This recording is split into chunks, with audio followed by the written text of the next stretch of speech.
How the goats do it. No, okay. Here we go. All right. Game 1. This is game 1, week 1. All right. And then this is Ornn.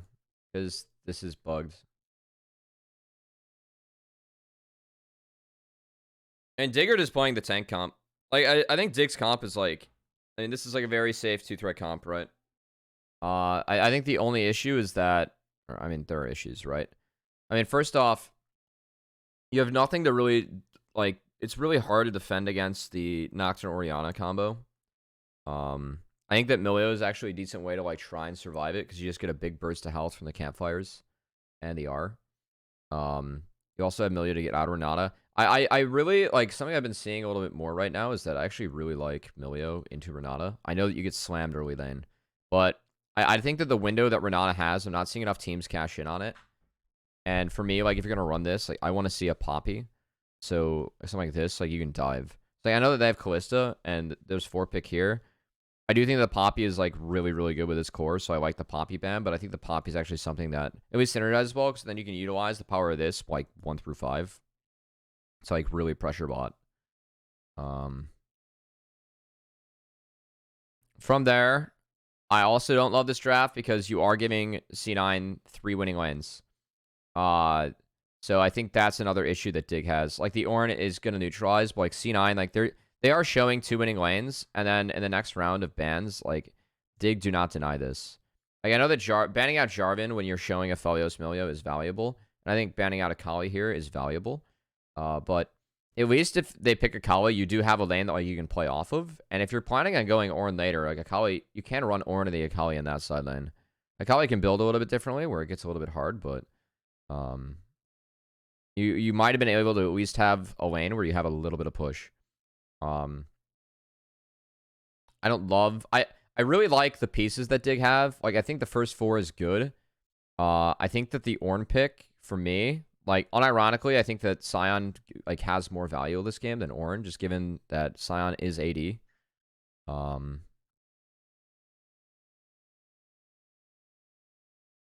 think that you also have a little bit more defense against Nocturne as Sion, or the Sion comp. I mean, Nocturne can get on you in the side lanes and all, but, like, I guess Ornn deals a little bit better with that. But, like, in the team fights, like the grouping, I think that Sion might be a little bit better at taking up space and trying to deny, like, the big-ass combo. Or, like, you have the other option if you want to get fucking crazy. Like, it's really hard. That's, like, the other thing. Like, a good pick here that, like, we've seen some teams win with is Jace, right? Holy shit, I can't draw. You can't put Jace into this. It's, like, really hard to play side or, like, anything that's not a tank into that. So I do think that's like one perk that C9 has with his next core, and why I don't know, like the Vi's like the 1 point and click to engage. Nocturne Ori is another one. They don't deny it. I think again the Jarvan ban I think is fine. It can really make life hard for the Aphelios. Yeah. Another good matchup for Rumble. You should ban it as well. R5 is the most valuable red pick. You can't waste it on a neutral matchup.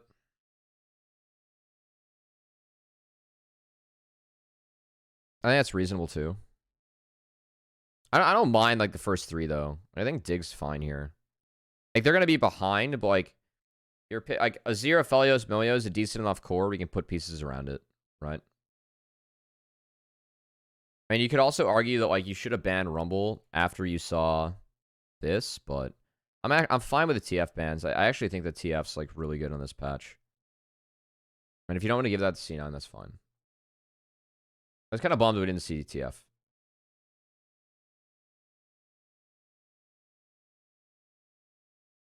Didn't you pick to deny access to Callista because Knock go on carries, maybe like Jax or something?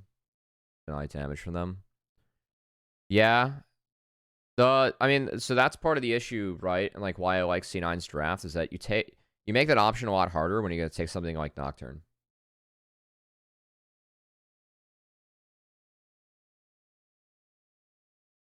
And like they already denied some like the better matchups against it too. Like these are both matchups that you actually can play in a Rumble. Poppy gets fucking dunked on early. That's probably not playable. But I think these bans were really good. Yeah, I really like C9's draft. Even like though the decor here is fine. I think they have to retool their bans a little bit to try and support this.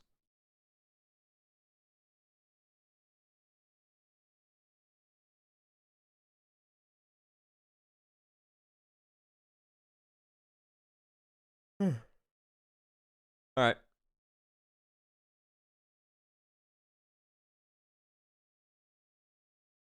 I agree on the sign cast in the Rumble. You. I know the theory, but you're way too pissed useless in a game as casting against like in these types of lobbies.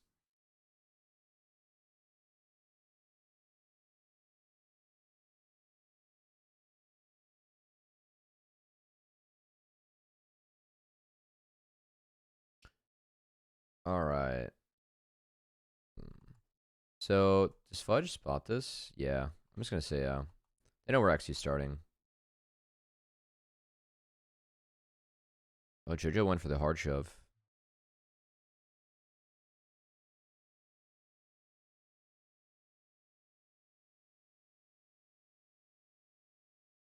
Oh, XU's. Really?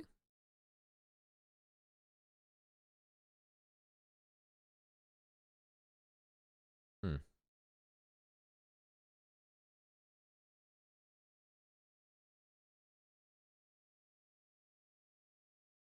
Oh, I don't think Dove can go for that Q trade there. I think he lost too much from that.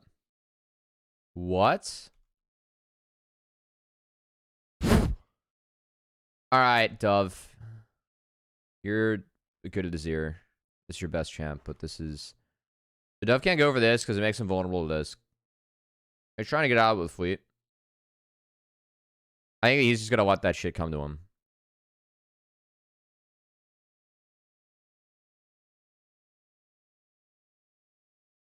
That is crazy, man. Why? You burn so much mana using your E like that. Yeah. Okay. Dove lost his mind a little bit in this lane. That's unlucky.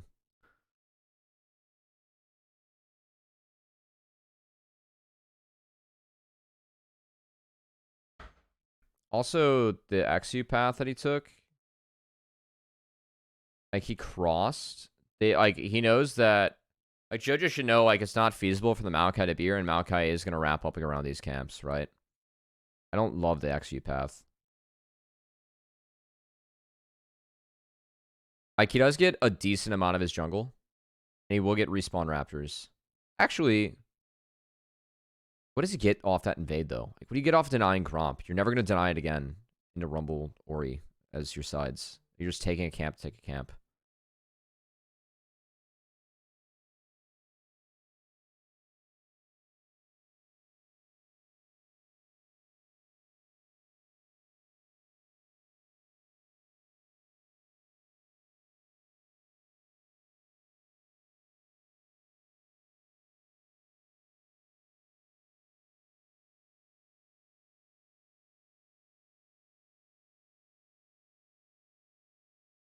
Okay, well the Quista lives, so that's fine-ish. Not ideal, but it grubs and they're diving bot. And like this draft for C9, like they just gave him full push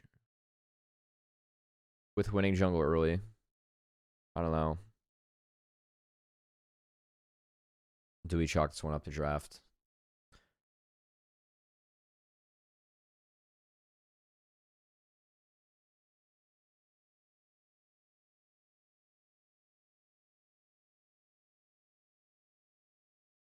Actually, get around that. Oh, we did. Nice.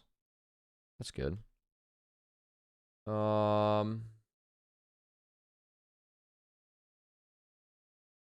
right, good job, XU.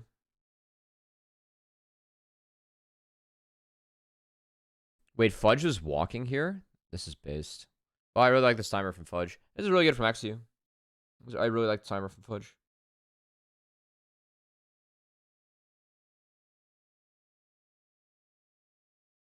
Damn. Well played. That's a really good use of timer from Fudge. Really, really good. I miss Numigos Rogerson.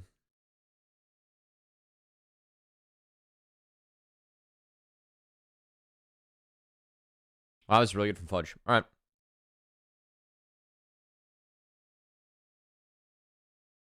I really like this shit when you're able to do shit. More teams that pick Rumble and Scion, and they should be looking for stuff like this. Even the Ornn teams too. Okay, we have a play mid. It's going on over my camera right now.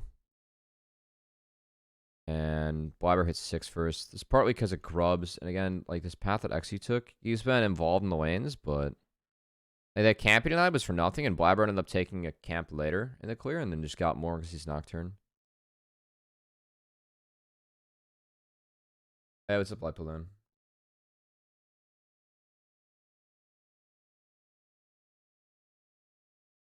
I mean,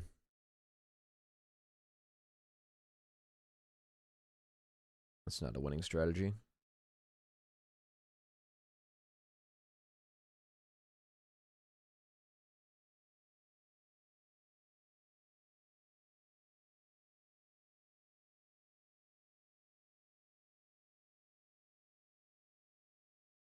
Hmm.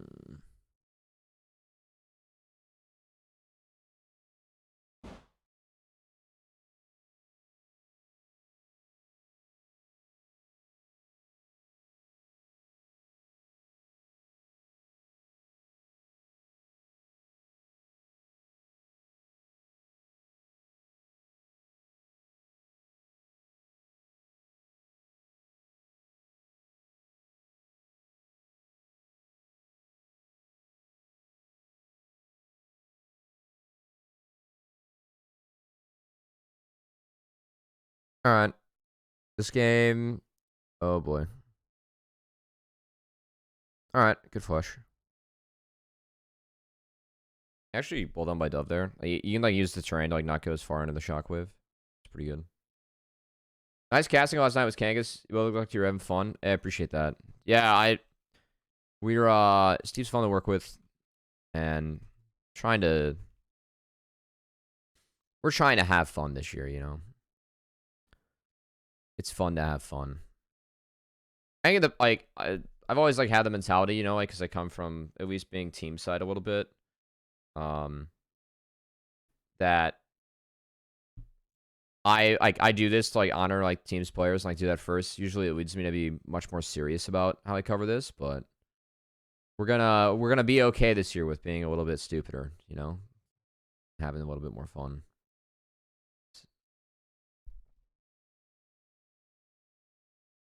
Oh, this game is boring, guys.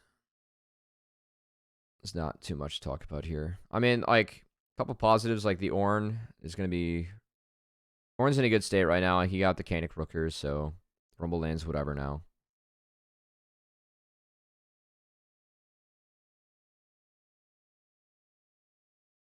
It's a really good Renata ult from Vulcan.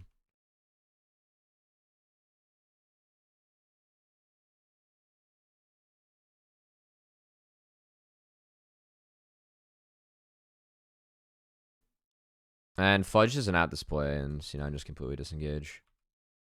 So, I mean, if they want this to hit, I think it's a really good Renata ult. I don't think that JoJo's the right person to go for here. I know Berserker has flash, and JoJo doesn't. I think that's why they go on the JoJo. But like Dove is still TPing, like Dove's walking here. And the path that Dove takes, you can really only get to Berserker. So if you can force Berserker flash, then maybe Dove can get something. I think even like Berserker's out of range, you know? But that's like the one look where like if both carries are down flash, then Dove can just send it over the wall. Maybe you get something. I actually would not have hated that. What if Dove just fucking... He doesn't have flash. What if Dove just sends it? They don't have vision over the wall.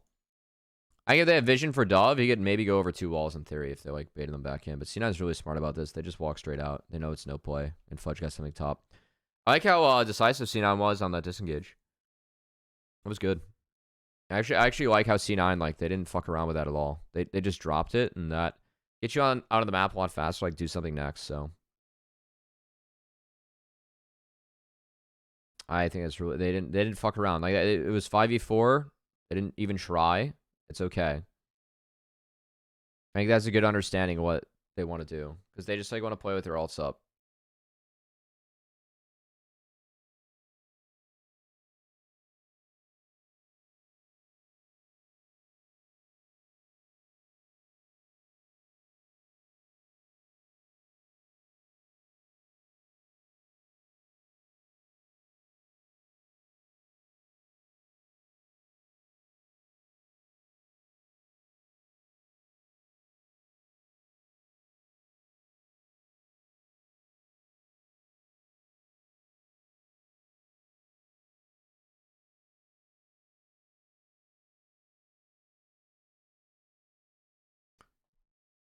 Yeah.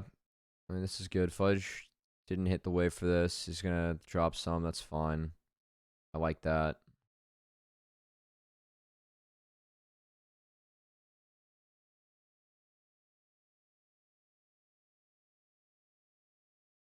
Hmm.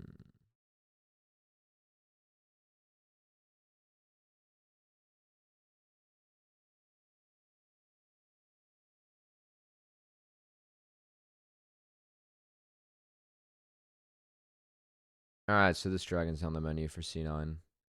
I C9 to like hit like where the comp needs to be at this point. Like, they got the Callista ahead. Oh, that was a little bit scary. Fudge flash still caught it. But Rich got his flash. That's good. Fudge for sure is okay dropping flash there because he just really doesn't want to drop ult before Dragon if Dragon is actually on the menu for these guys. I'd argue like that ult cooldown's almost more important.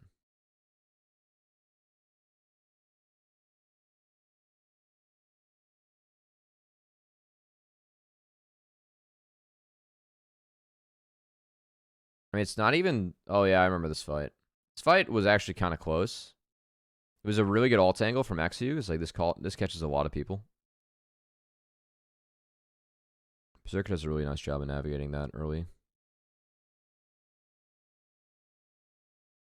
But he does not respect the Ornn. There's an Ornn Q there, and Berserker's got no flash.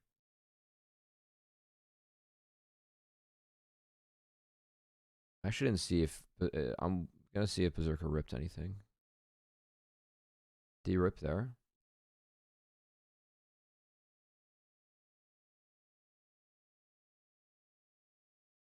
Yeah, I don't think he got his rip off.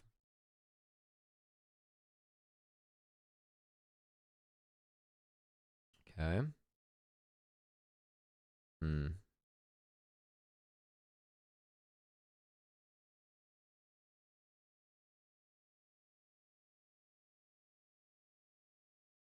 Maybe if Isles hits this Q, it's playable. I think Isles missing this Q is actually big. This one right here, because then Fudge is able to like actually walk up and melt Tomo after. I like how Rich positions. I think like maybe as enough to like at least like kite back JoJo, you know? I think that C9 like at this point had a lead. And of course, like if they engage on Dove like that, then and he can't auto, I mean, one of the carries just did no damage for Dig. Welcome to Nocturne Ori.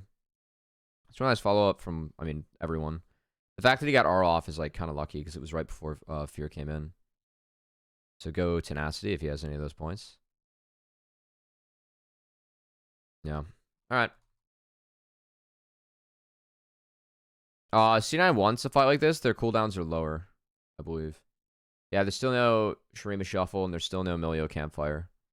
They have the other cooldowns up. So they would love to take like a bonus fight right there, so Dig has to drop. So that's good that like Dig at least knows their cooldowns are longer, right? Basic stuff, but they don't try. That is good from C9, though, because like that... Like C9, like don't have to stay on the map as 3 to try and take it. They can just reset and get back there in time, and then threaten their ults again.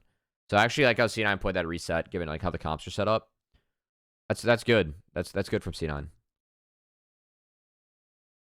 Ah, yes. This is the JoJo gets caught in sideline experience.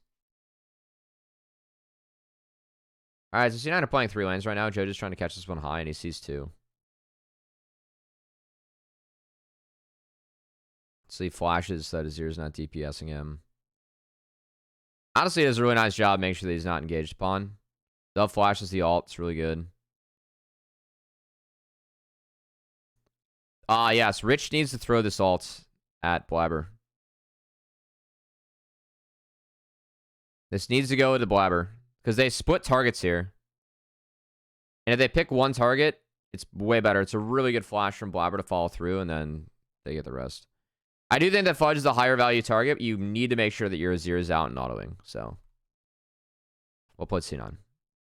That was an oops for sure from Dig. I think Dig wants that one back.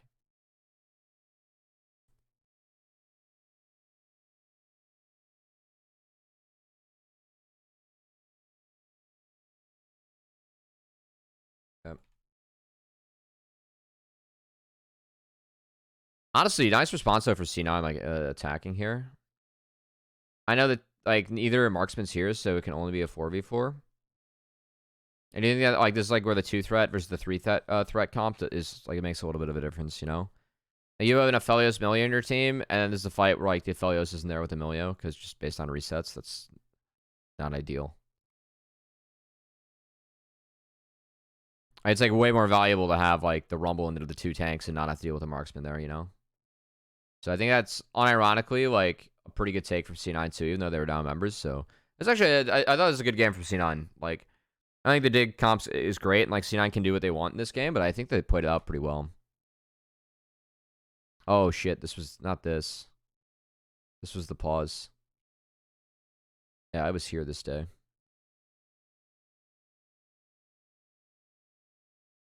All right, get me out. What's the hottest take from this past weekend? Immortals will be Immortals will win a playoff series. That's the hottest take. That is my too early season prediction, guys. I think this Immortals team is going to win a playoff series.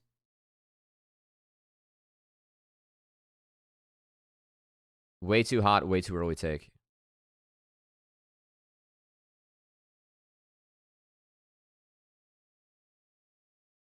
All I'm going to say is that when I was at LCS, I had multiple teams tell me that Immortals was good in scrims. And I thought they played well this weekend in the 1-1. I even had them beating TL on my predictions. I was wrong. I bought into the scrim hype. There were a couple analysts that did too. It was like the one chance to take Immortals, guys. All right. Nocturne Ori. Hooray.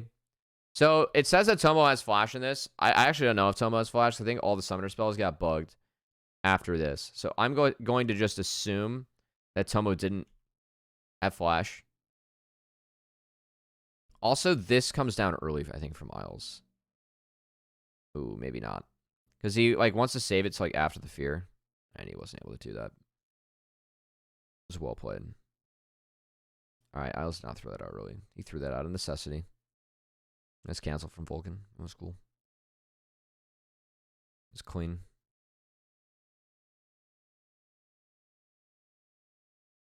And GG's. Alright, game 2. I thought this game was actually really winnable for 100 Thieves, and NRG didn't play this game out as well as they would have wanted, but I think that it was doable. NRG comp's like kind of weird. They have the Vi Ash, really good combo. Like taking Varus and dropping Ash is pretty crazy, actually.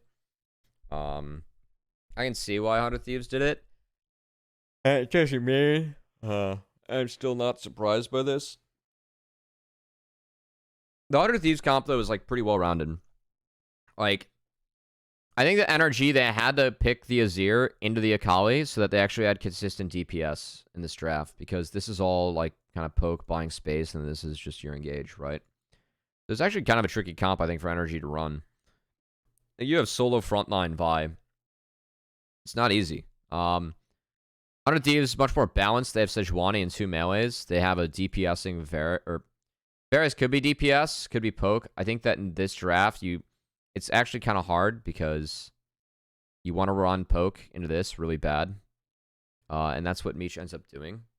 I think it's a necessity, but also your DPS is just going to be low. So like it really is on the Varus Akali to try and like find kills. Your Cassante is unironically like kind of Cassante and Akali are going to do more DPS than the Varus, so I think that 100 Thieves need to make sure they find Queen engages in this.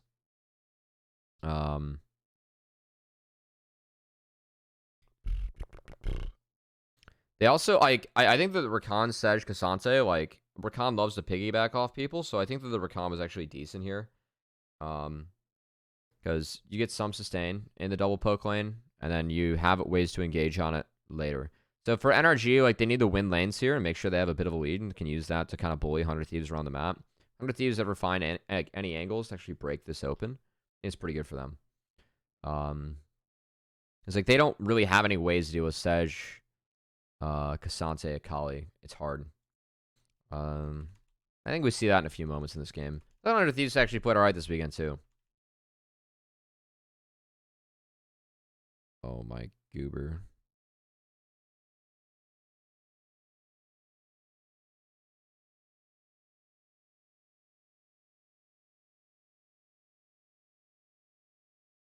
Not again.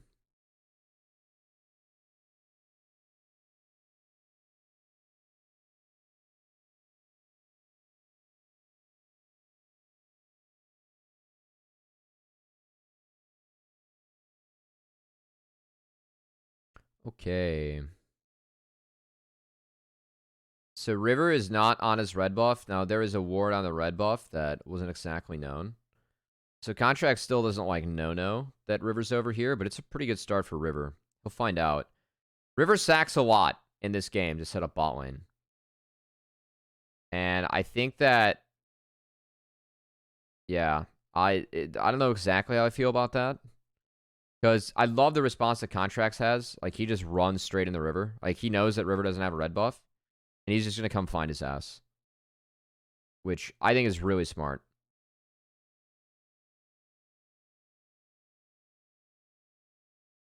So yeah, River gets what he can. Like, he got most of the camp, which is big, but he loses the red buff. So they got Ash Flash, but it was pretty expensive. And I think Contracts had a really nice response. Contracts played really well this weekend. I know they gave the player of the week to Hui, and I think that's fine. Like, Hui had a good week, but I think that, like, based on the 2 games, I would have given it to Contracts. Like, this is so... Contracts' volley is so lit.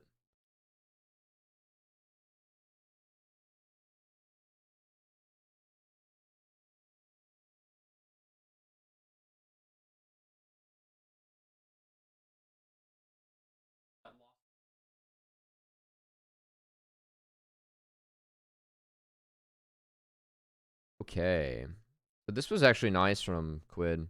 Quid's level 4 here, and he has Shroud, and he hits level 5, so he stays for level 5, and drops it right as he gets hit. So I thought Quid actually managed that quite nicely. Fox, I think he needed 2 more autos down to get a kill there, so that was good. And honestly, there is something to be said that if River actually took this path, I think Fox would be exiting this way, but then you would be walking into Cassante. Fox is no mana. So I think there was a chance for another kill here.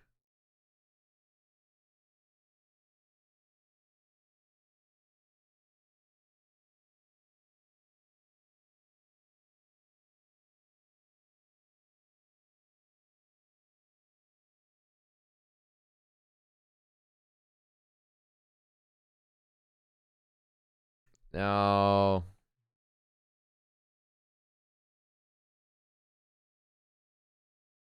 We're gaming again. All right, here we go. I forgot how many pauses there were on this day. Dude, I wonder if we get any callers talking about the pauses.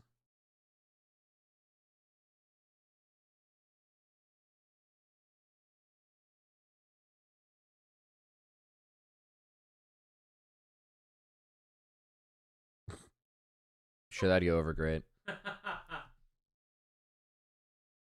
All right, so keep in mind, Hui doesn't have flash on that first play from River. I know it was like after like 3 pause. We blame Mark for all the pauses based.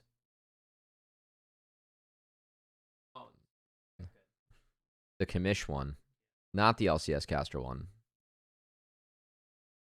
The LCS caster one is sitting behind me if we didn't have some viewers pick up on that. Woo! All right. So despite the gank, they weren't able to get this wave in. And I think this is really bad for the game. This is, for me, like, I think that River needs to help push this in. Because they don't get this in against the Jhin. And then this gets frozen. And the lane, I think also that Meech and Ayla, they need to accept that this wave is where it's at and still base. They try and contest it. They get like too picky about their waves. And then they actually end up getting a really bad reset. Because they have to go a mile back.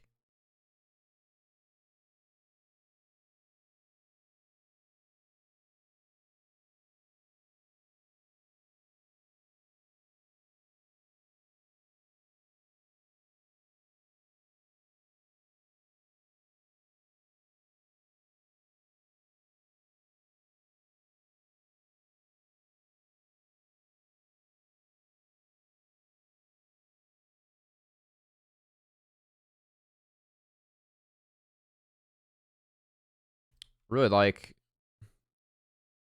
this from NRG's bot lane. I mean, I think it's a good setup. I think Ayla plays that correctly, but Hui just knows he has contracts in his back pocket. He just sits there and DPSs, and he can't die. That ended up being really, really nice. I Meech threw everything in the Hui. I think that's fine. I think that he was the closest target. And he played that well. It's just they had contracts, and that was not known. And some of that is based on the bad reset that they had bot lane. Because they got Dragon and full control over like that little portion of the map, right? So there's just a revisit into an area they had control over. They know that they're on grubs. Meech is too far up here. I think Meech actually like has to drop ego and actually eat that brush. Just given that their team's on grubs, they just took the Dragon. It's a really good stay from contracts. Or he's gonna wait for Ayla to like queue that or wait to have a team to approach. This dive was weird to me. I don't know why River started it with his ult. I mean, it worked out, but like for me, I like popping Sej. We pop the Sej passive and then we ult, you know? You can like walk out and ult when they're stunned. Or you don't even have to queue. You can just save your queue to get away. Either way, it ends up being clean, but I was curious that that was the route he took to make it clean, right?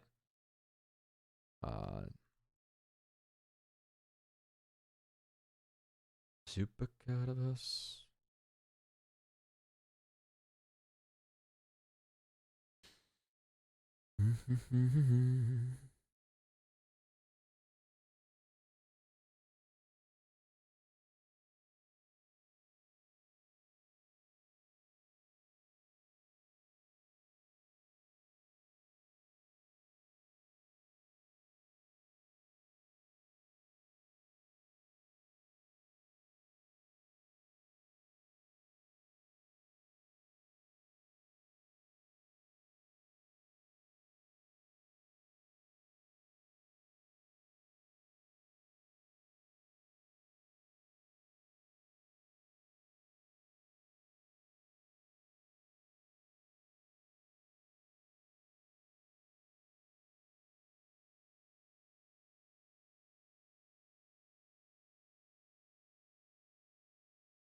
Oh yeah, Sniper got the solo bolo.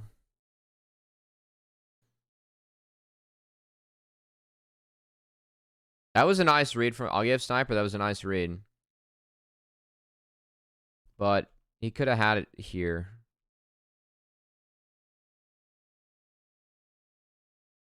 He was thinking that the E was gonna come out and Zokla held it. Yeah. I mean, Zokla like after that dive is behind, so.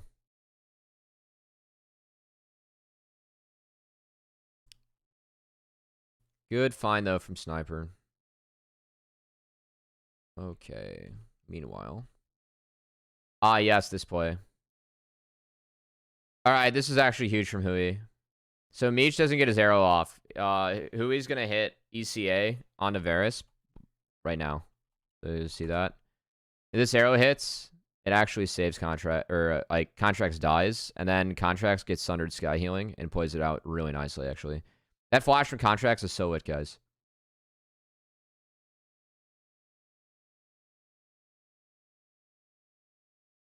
Really nice W from FBI, too. So, like, if that Q hits, Contracts dies, and it's actually a good play.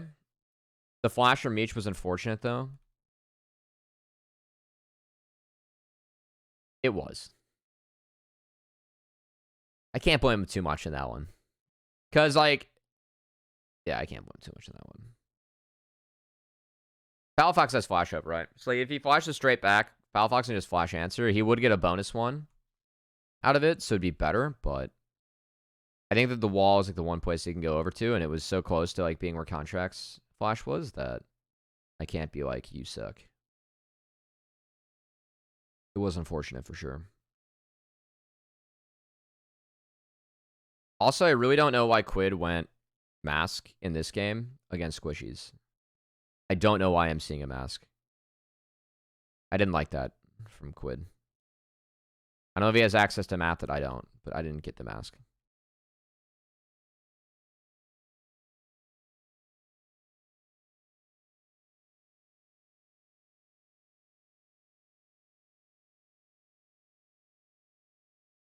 Because the math that I have access to, I still think it's Storm Surge angle and Rocket Belt. Especially, it just makes sense against this team.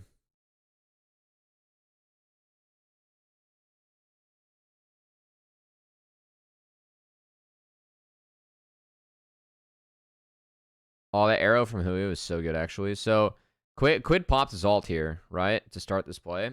And Quid doesn't get a second cast off because of Hui's arrow.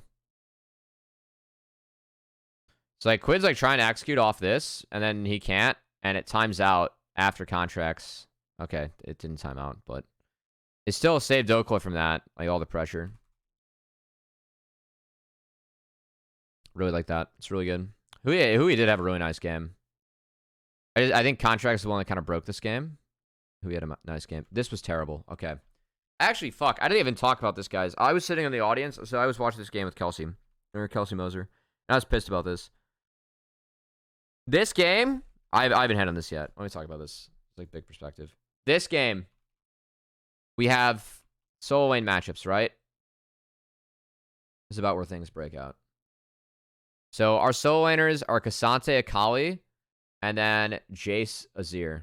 Now, the reason that we see so much Akali into Azir is that you can't attack the Azir in sides, right?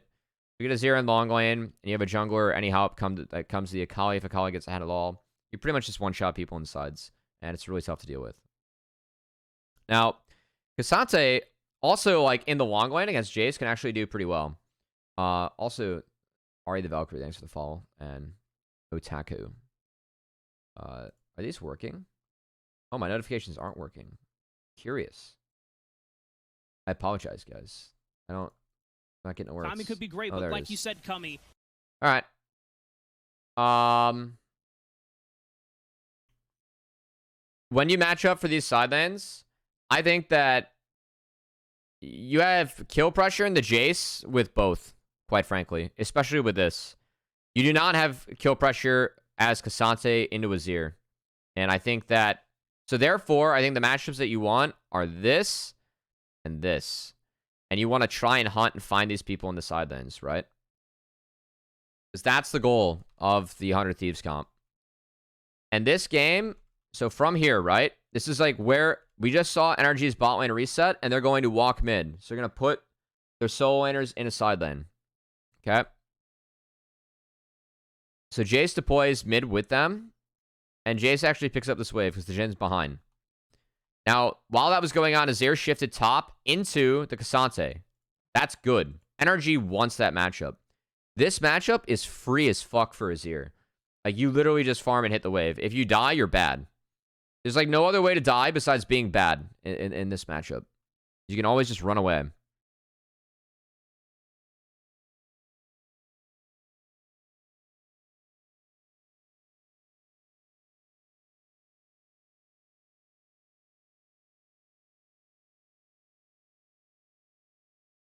All right. So they shift the power up into the Cassante towards top side, and they take the Rift Herald. Your 100 Thieves. Now they're going to retake bot and take the camps. That's fine. 100 Thieves, this is a fine series of events for them.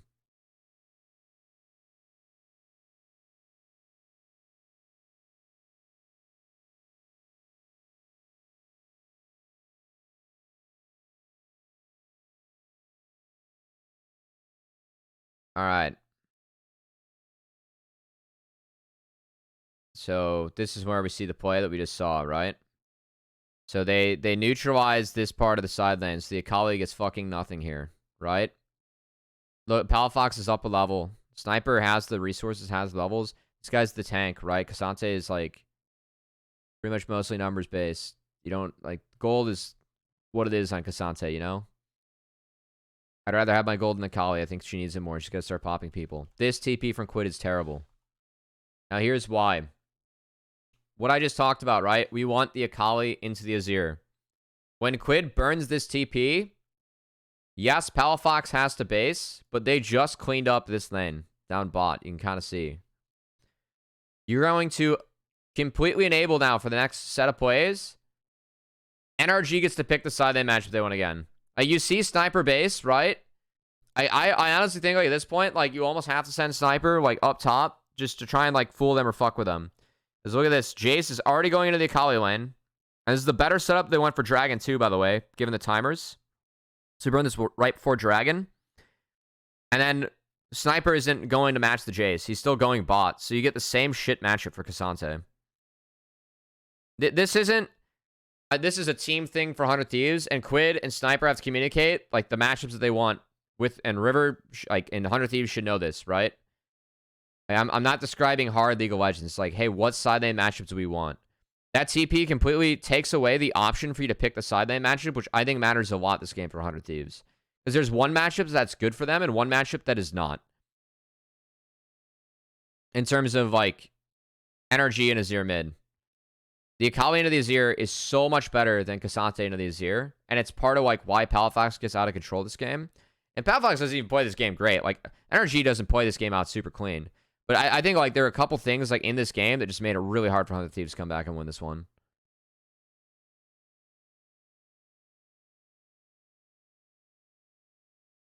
You know what I mean. Bye, Mark. Wow, I get the back pats? Damn, lucky me. Okay.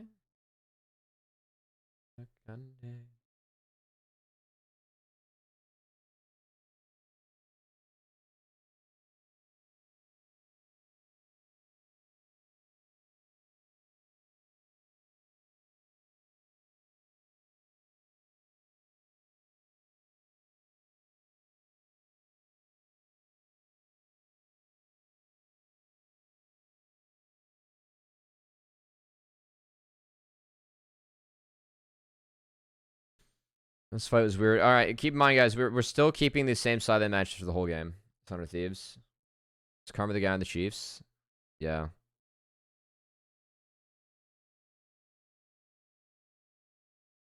So this fight was a little awkward.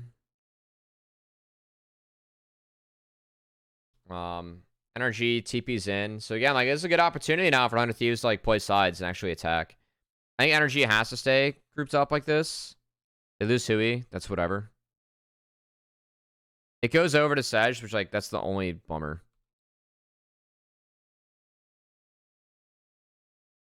Like, the kills where they're at for 100 Thieves are not... It's not great right now. And then Dokla just decides to throw one in for the homies. That was, it's not great here from Dokla. This is what we call a lapse in judgment from NRG. He's baiting for the tower, actually, guys. It's fine.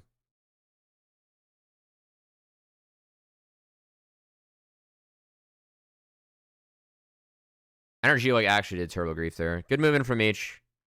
Meech has good movement. We stand Meech. I thought Meech was okay this game.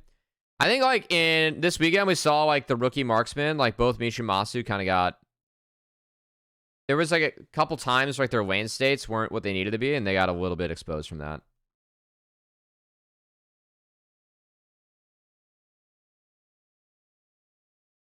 Okay, this is a really good combo on a Palafox. I mean, River, like, is kind of just... Like, you know... We're going to reaction speed check Palafox, and he lost. Now, he does get out, which is big. But it's a good fight split from 100 Thieves. The big thing is, though, that Palafox can, like, obviously just walk back. They don't get contracts. They just get Hui. That hammer from Dokla was really sick. So he knocked out the follow-up on the contracts, so contracts get saved again. That was really sick from Dokla. That, like, honestly stops and shuts down the play for the Dragon. How can 100 Thieves get more here?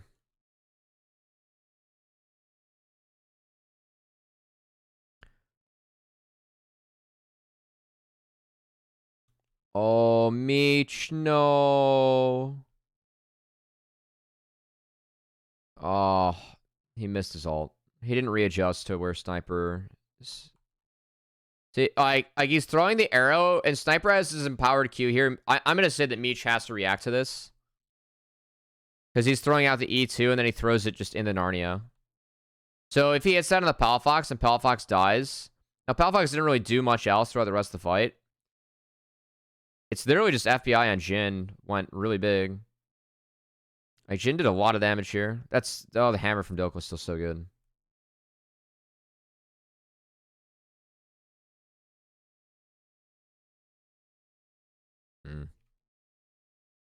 I think Meech should have played this fight better. And if he does, then they at least get Palafox, and maybe they can get more from there, because, like, the chain spreads, right? Besides that, though, it's kind of a unique use of Jhin. Like, the cross split from NRG, they were actually able to still have Jhin contribute to the fight and be big. It's kind of nice.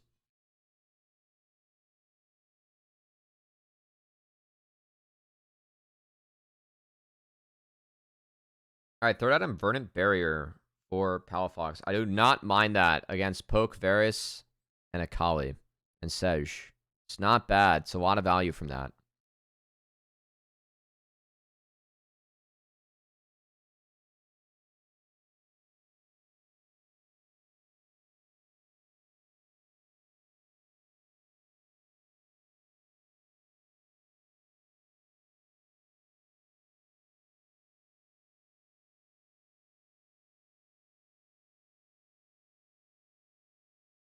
Good move from each again.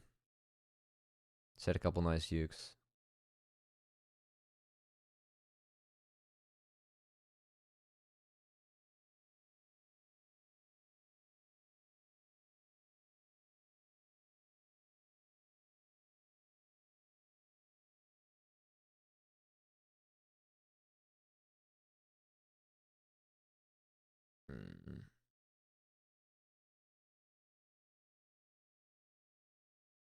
Sniper TP's... No, he's waiting for something to TP do. That could have been done better from AO and Sniper. Like, this needs to be thrown down, like, now. We need to make sure that Sniper can TP. Also, Sniper is finishing a base here. I think he was going to TP to the cannon, but he can't. It's dead by the time he bases. Sniper needs to say that he needs something to TP to, and that needs to be taken care of from 100 Thieves.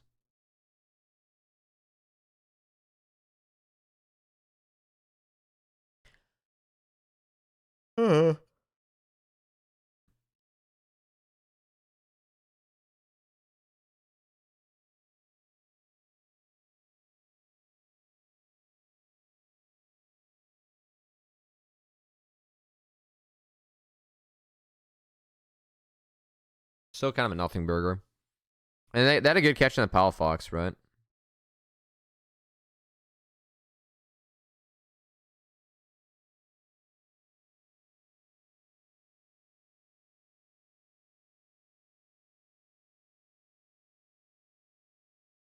Oh, me shit the ult that time. It's a big boom boom. It's the big boom boom damage.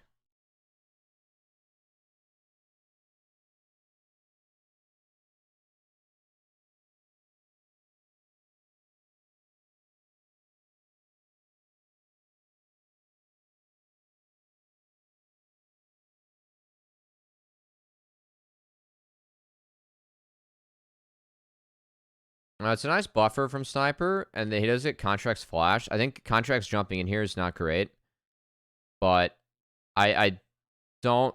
I also think that Sniper like just should not check this corridor. Like Sniper just can walk with his team here. He doesn't need to take this or force this. So I think that was an oops.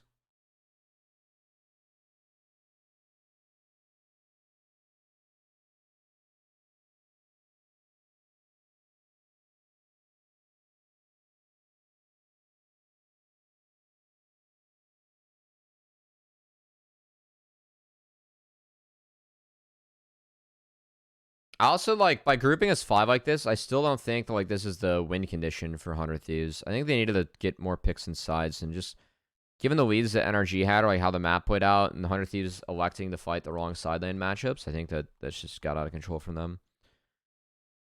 All right, Quid's gonna TP. It's a bit late. I think that if Quid's gonna TP, it should actually go to Sniper's ward, and that again, 100 Thieves miscom this a little bit. So yeah, I think I'm okay flipping this from 100 Thieves. Like, just flip this for the game.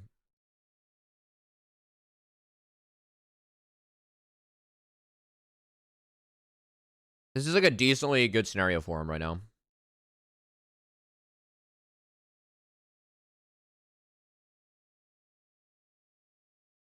All right, so the engage on the Doke was really nice. They get his flash too. Ooh. Really like how River was pushed out by Palafox. That's good.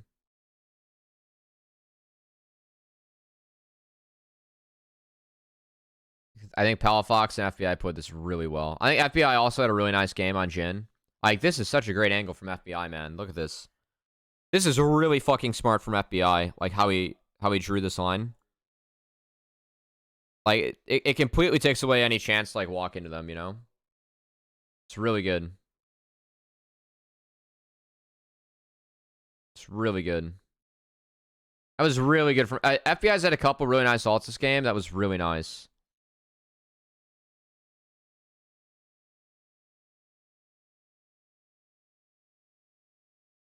All right, so my fight did go over. Contracts didn't have ult up. And so this is actually a winnable fight for 100 Thieves. Quid has a great angle in here. He gets on a really good target. Now, he can't chase FBI. This is where things get a little bit funky.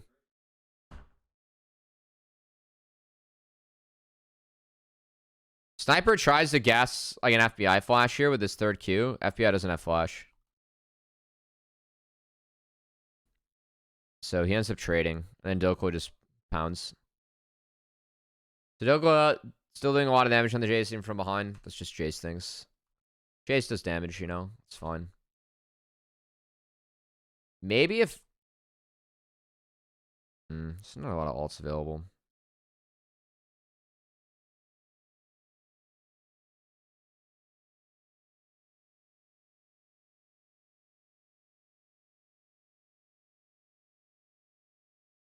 Alright.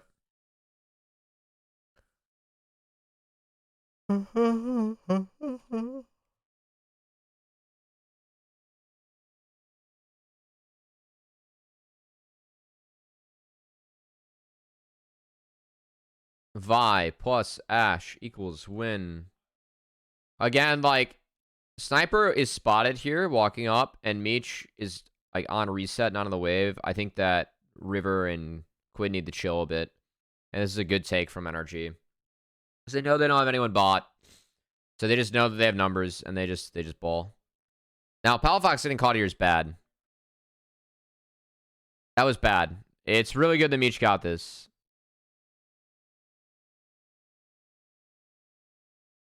This is really good for Meech and Ayla, actually.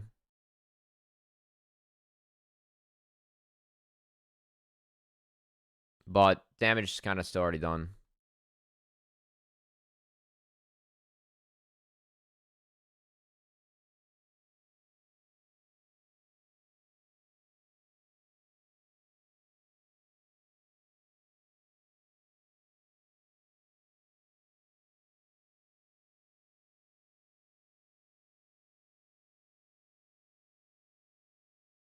Alright.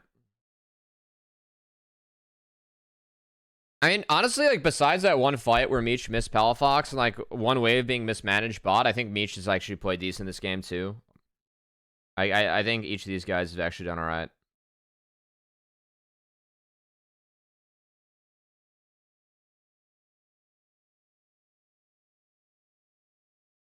I don't know, you're playing Poke Ferris, you know?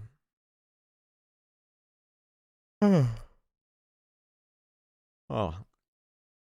Then you gotta have a really elite game or really stand out on Poke Ferris. This was really good again from NRG, and just 100 Thieves, I think, showing a lot of their youth.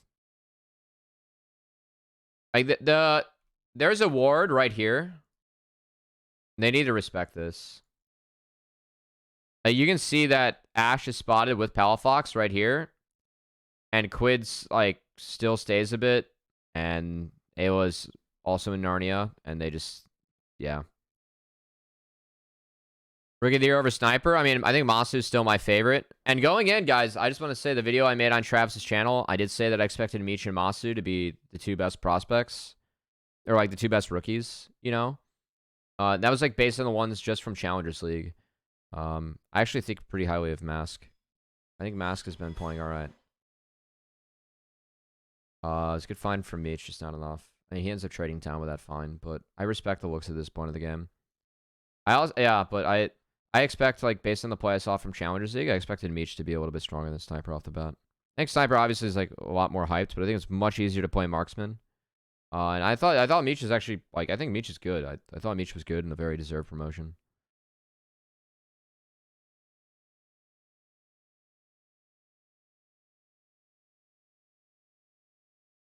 Oh, God. Oh, wait, hold on. I gotta play this. I was at a karaoke birthday last night, guys.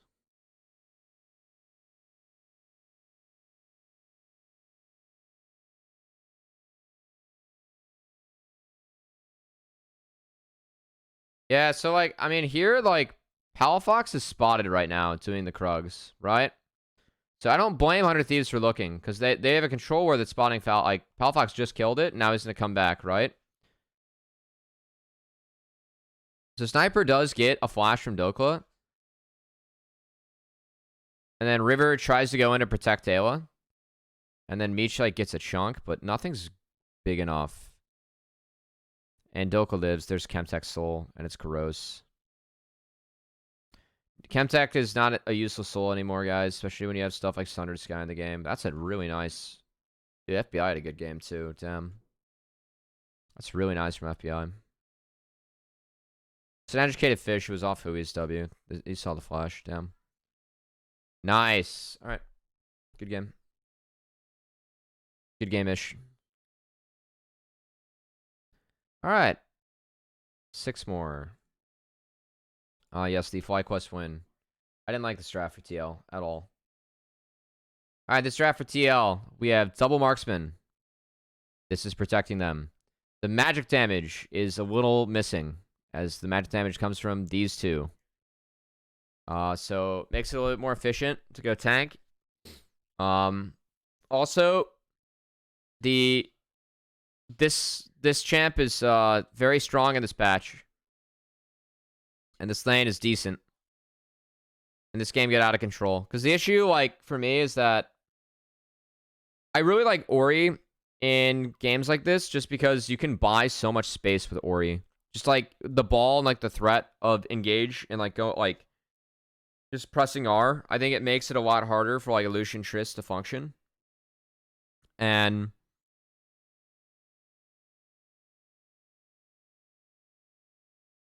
like, Fly don't really have a great engage this game. Like, their engage doesn't really exist, but they have a lot of ways to neutralize the engage.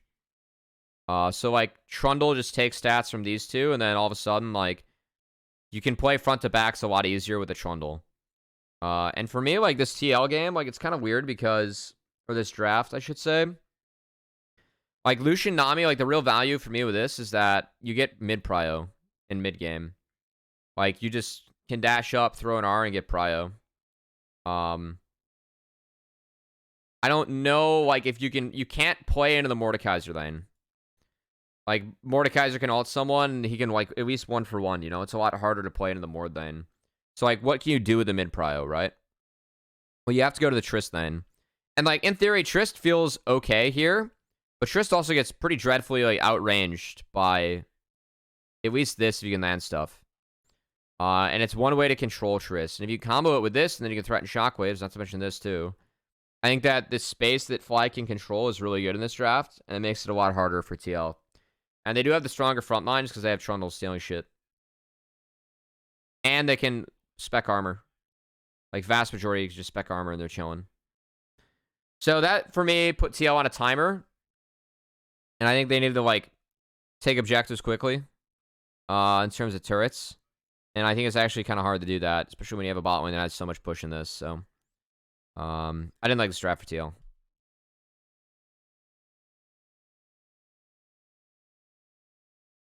And it's a Fly game, so we're going to have a pause, no?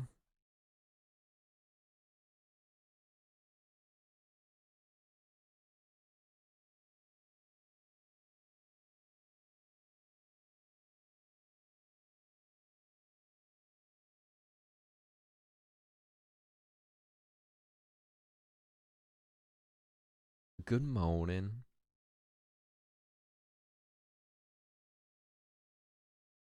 Alright, so Impact's gonna scout. So they know where Inspired's at.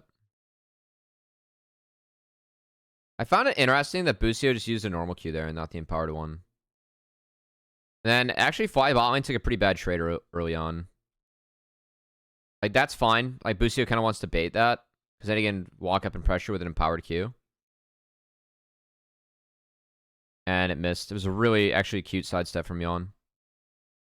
He's actually on this side of the wave, and then he goes back to the other side. And then Core hits a really nice W here. So they get the PTA, and then he double Ws. And Busio takes 2 autos, so the FlyQuest lane overplayed their hand a little bit. And that was good laning there from TL. Nice dash again from Yon to get out. But for starting E, it is a little bit harder to play that lane. So I think it also like speaks to like how strong Karma Ezreal are level 1. To like you have to start E in the Lucian lane to survive.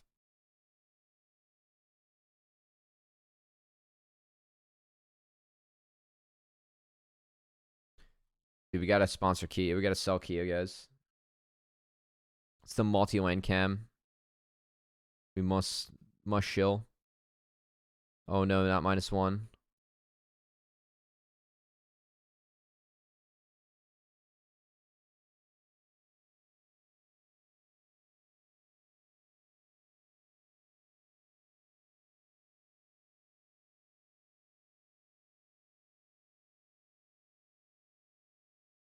That's a pretty crazy E to take from Masu, but he does know that he has his jungler in his back pocket.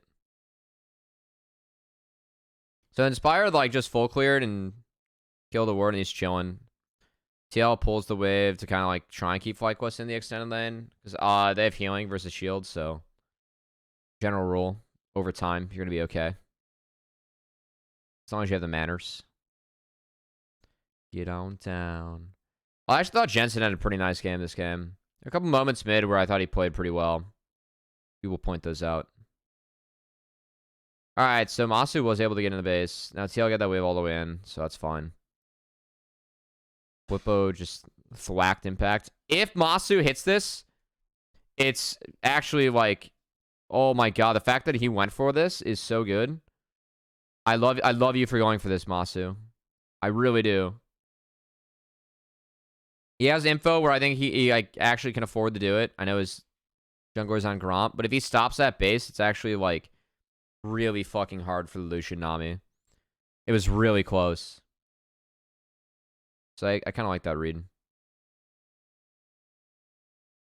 MT took the little guys. Feels bad, man.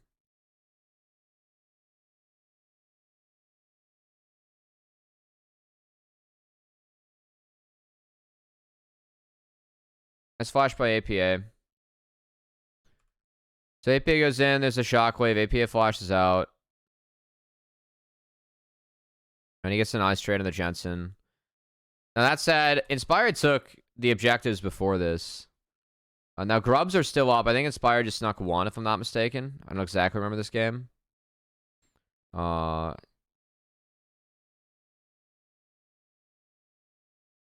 a lot more teams have been just sneaking 1 if they can. Oops, bad Q from Masu. Fuck the wave a little bit.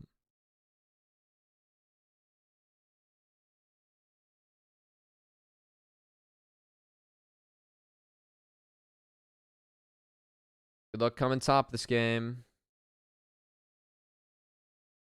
Yeah, so Inspired, like, he only took 1. He could take the rest if he wants to, which I think we're seeing more junglers do.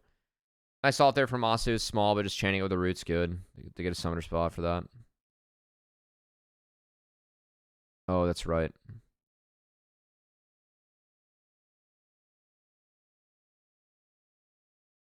I mean, once that misses, it's kind of over.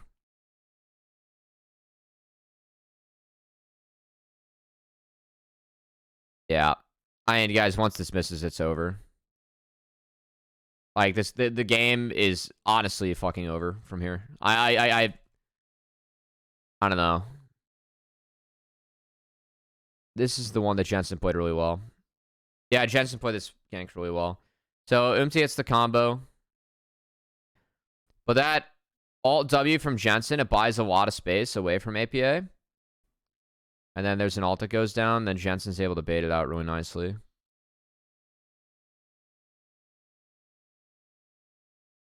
So I really like that alt from Jensen. I think it bought... He retreated to his jungler, and he bought a lot of like time and space.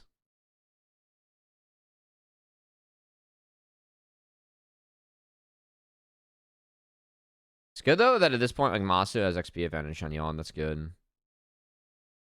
That was a big difference.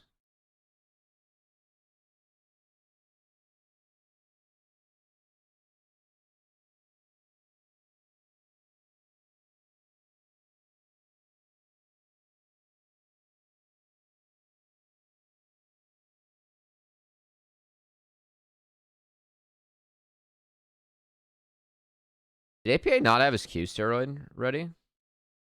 No, he does. It's just really stalled by Jensen. I think at that point, APA might want to look to just trade Jensen and go 1-for-1 instead of trying to survive.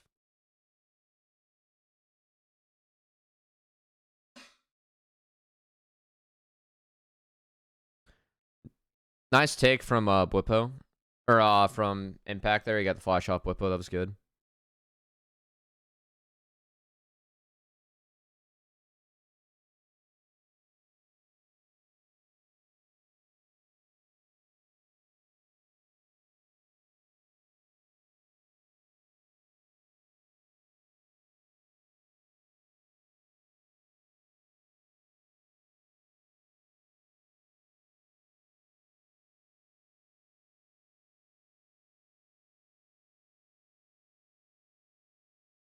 Oh my god, the karma buffs, no. Ah, good luck. I just heard my roommate go and point against karma. As a Quinn, that's going to be tough. Ooh, that is correct. I mean, they have really good ward control around here, so they don't think that UMC snuck in, but he did. He's been here for a little bit. He walked through a control ward to get here, so... That was a really nice one shot. And then, okay, yeah, this is bad from Jensen. Jensen needs to hold the Yon and core off. UMT is out of the fight, and it doesn't matter. Like, he's retreating. Like, the solo shockwave just not good. It just, after that, TL can walk up and do whatever they want. Nice combo from APA. And they get Drag. That was bad from Fly. Something that was the Trundle like that, but I think Jensen, that like in a way, is like almost the bigger mistake, because at least he's playing with info. Like, Inspired died to like info. Jensen did not, you know? Like, Inspired doesn't know that these three are there. So he walks in and dies. And then Jensen sees everyone, but he uses the shockwave poorly.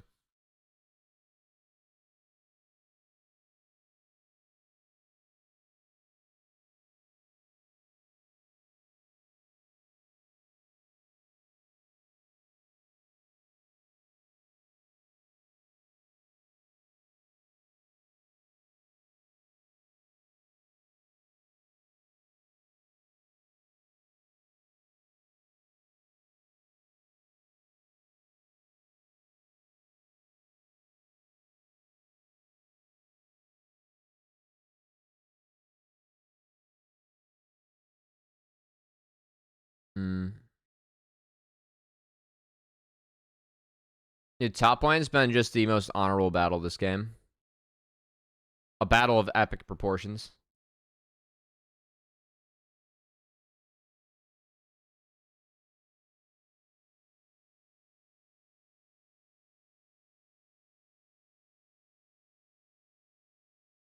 Oh, girl. Alright, so I will say that Maso has a couple options for builds. He went for the Triforce build. I think he's going to be autoing enough this game. It's more damage on the front line and less damage onto the back line. I do think that like this kind of fits the theory of like what you want to do with the Trundle. And a lot of it's just going to be about like utilizing the space they buy with the rest of their comp. The comp can buy a lot of space.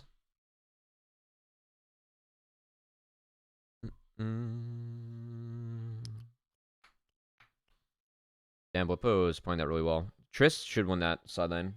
Not at this item break point, but like later on. Wow, that's really bad.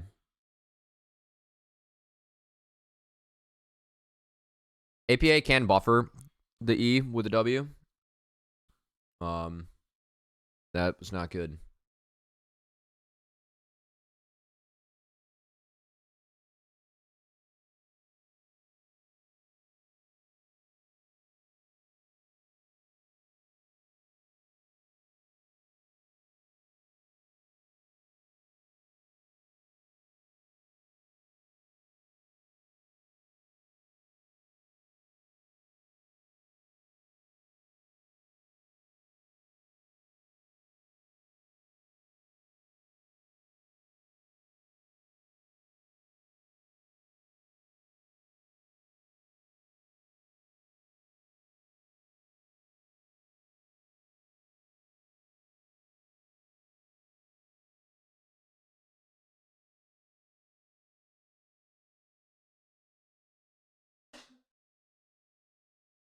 I mean, the good part about the Ezreal Karma and like Lucian Nami too is like once they got ahead just a wee bit, it's really hard to get mid prio against them. Alright, so we're gonna see APA buffer Shockwave. But unfortunately Busio's there. I think APA actually put that decently well to trying it out, but he just doesn't have enough gas in the tank. He turns for a fleet proc. He knows he's gonna get shut down by distortions, so whatever fucking Oriana W is called. It's not distortion, that's the Blanc. Nice tail, though, by Busio. This is a different formation. Something that, of course, like when you have an Ezreal mid, you can kind of do.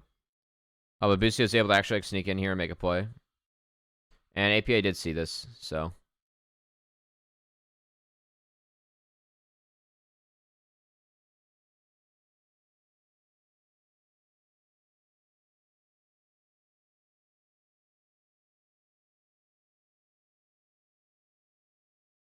Dissonance, thank you. Sometimes we know the words, sometimes we don't, you know? Especially on these streams. Woo!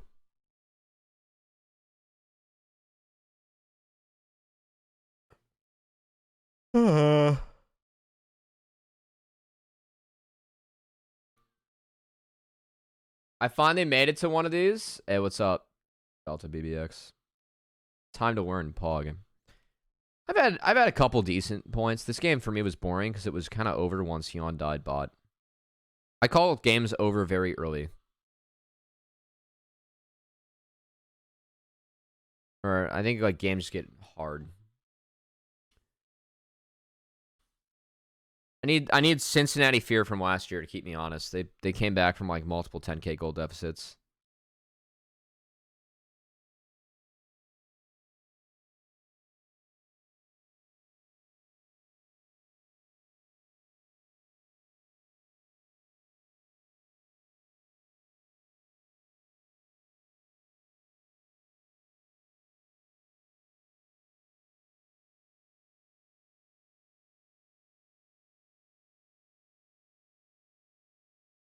Damn, that looks like no fun. Oh, Whippo. That's right, though. You can get chased here. Oh, shit. It was this play. Alright, so, I mean, Flyclaws are going to get a free dragon, so TL just goes top.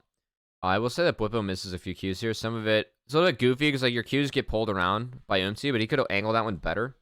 This is the one that he should have hit. He's going to miss a couple later. This is the one that he really should have hit. You get pulled by... where Umti goes, he fires this, assuming that Umti is, like, going to dodge this way. Even if he does, he's still getting pulled. He needs to angle that, like, right at Umti or above. Umti, this is the only way that Umti can dodge. But this is the one that he should have hit. This for me was a bad, like, actually a bad skill shot. Because he's going to get an auto down. And then he throws... Oh, actually, he doesn't get tugged that much. That should have still hit. Hey, what's up, Grapes? Ends up. What's up, guys? So he ends up dying. It's a really nice change from MC. He missed the Q flash. But again, I think that first Q should have hit, and then he would have had it. Like, MC just sidesteps everything. I thought MC played this really well. I think that he should have hit the first one. The Q flash is like a tad desperate. He still dies in that. I think it's fine. Like, your flash is the most valuable thing in the world as Mordekaiser.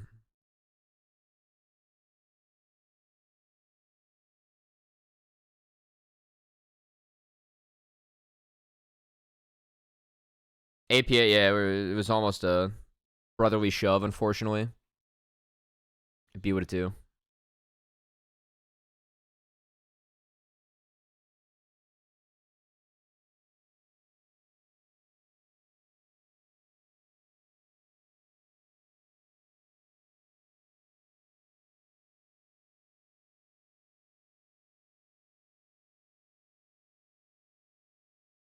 Guess tonight?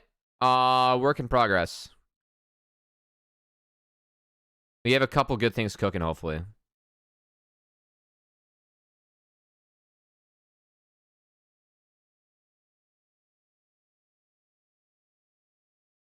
Fine, I'll come on.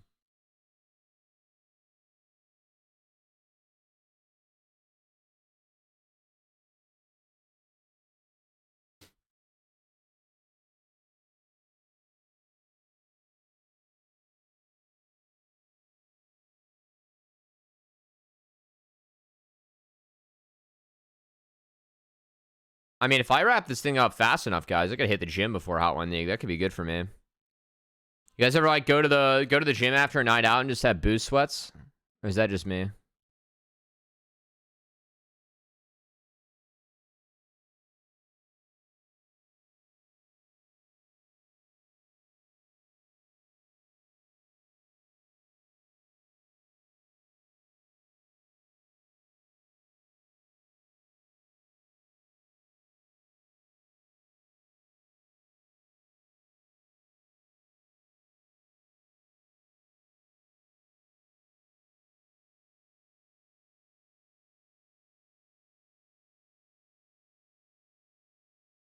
Oh yeah, okay, so this is Ocean Soul, right? And I think the like TL at this point, they can't fight. Again, I don't like TL's comp is hard. Especially it's like hard to deny these because you can just do what Blippa's doing and that is alt Umti. And call it a day, you know? But now we truly don't have any damage to deal with the tanks. Now TL gets an inhibitor off this. I don't think Ocean Soul is that strong, guys. I really don't think Ocean Soul is a strong soul. This game, it was hella strong. And that's because we had a stupid team fight coming in. Also, it fits FlyQuest comp really well. Like, when I said that they have so much ability to control terrain, in terms of, like, you know, just kite back, shield, and, you know, trundle. In this kind of comp, Ocean Soul is extremely valuable. Because you can buy yourself a lot of time. And really control the engage, like, the terrain of the engages that you have. Time for 4x speed. I wish the fans could vote for an 11th bans. Maybe let's keep seeing Lucian Nami. Dude, Commissioner Mark would be on some new tech if that was the case. But then someone would pick Yuumi. It would be Yuumi for like the rest of the year. And it would be great.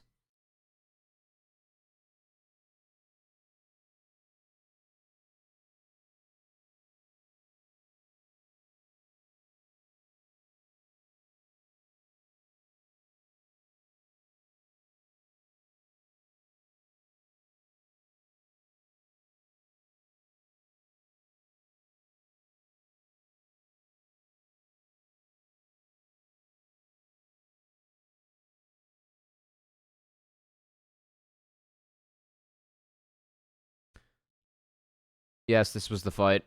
So no one can kill the Mordekaiser.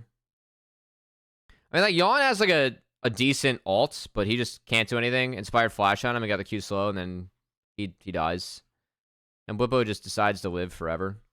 At this point, TL is like, we can't fight. They have Ocean Soul in this comp, so we have to go side. And so APA gets a turret and then has to leave. Yes, this is the fun one. And then FlyQuest just keep it at 3k.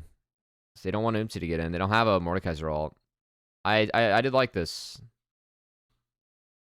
Like, you're putting TL in a really bad spot. They're taking damage from the Baron. What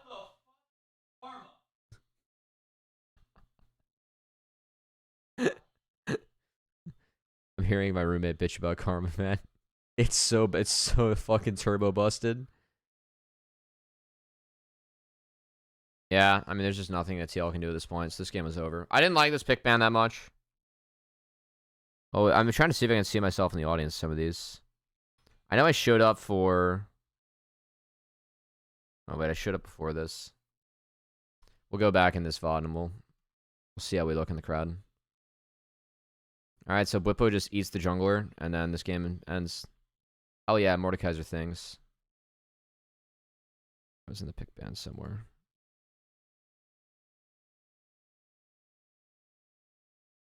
So they do like the fan signs here. Yeah, there we are. Woo! That's me. We made an appearance. I'm cool. All right. IMT's Shopify Rebellion. This game was fun. As we had a late flex. So we put the Maokai support to pick the Lilia into this, which is very good. I think it's very good. This also, like, in this draft or comp, I do think that Varus is kind of forced to go on hit, just given this existing, and now this too. And I think that's really bad for Varus in this game, given the other champs he's going up against. Because poke Varus is actually really valuable against, like, these two. It's kind of hard to auto-attack against Jace, given how bursty his trade patterns are. And if you can poke and pick Lilia, that's kind of how you beat her. But DPS means there's, like, not a ton of upfront damage outside of this. And that means that Lilia is going to be able to play extended team fights, which is really good. And Lilia has a lot of space to buy. It's like Lilia is kind of a carry in this. So actually, I really like this flex from IMT. I didn't like the Gnar pick. I understand what the Gnar pick's trying to do, because like, in a sense, Gnar you can kind of win against Udyr. But you're really trying to use the Gnar pick to wombo Lilia and one-shot her. So that's like at least my read in this. And I don't think that's... I think it's hard. So...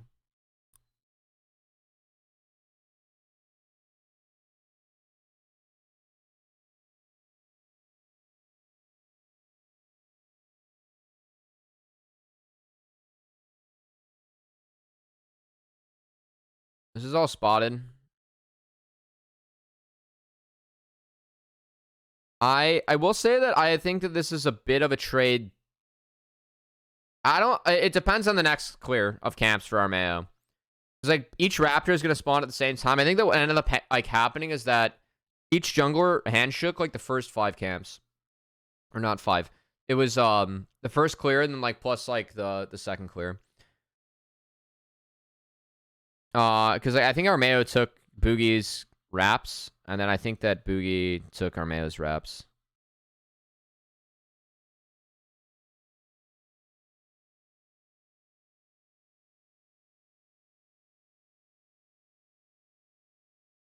My.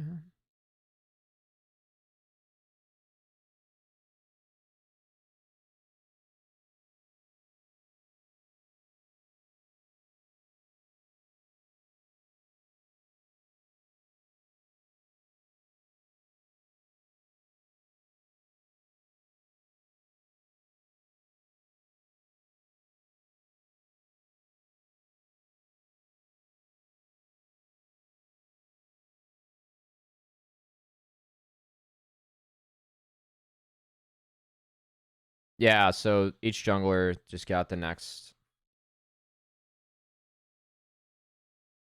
rotation Raptors, and then Ole gets caught, but it ends up being okay. So Ole roams up here, because what ends up happening is that B-Boy and Zeyzal, they're able to crash. Instead of taking a reset, Zeyzal's just going to walk up. This is fine. And then they ward the wrap, so they see Armeo's taking it, so technically... Yeah, Ole comes to follow. But then Ole gets collapsed on here. Because this is spotted. They spot Ole. So they're pinging Ole right now over this ward. You guys can see it in the bottom right.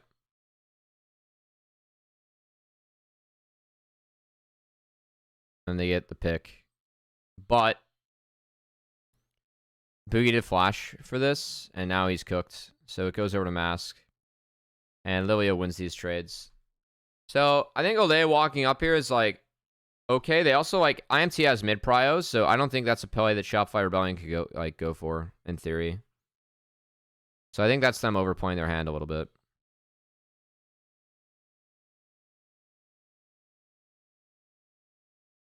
Udyr's fun.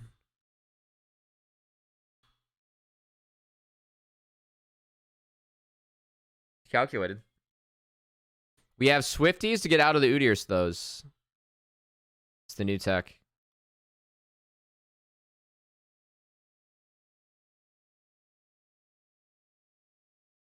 Timing could be great, but like you said, Cummy. Shimmy shuffle. Thanks for the follow.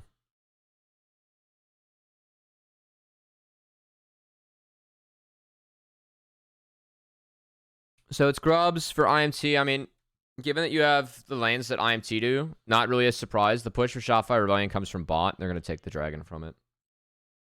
Early on, I think Akali should go down early, but it kind of depends. Like, if the Jace goes Hex Drinker, I think that it's a pretty hard lane for the Akali, like, from all facets of it. But it does set Jace's items behind a lot.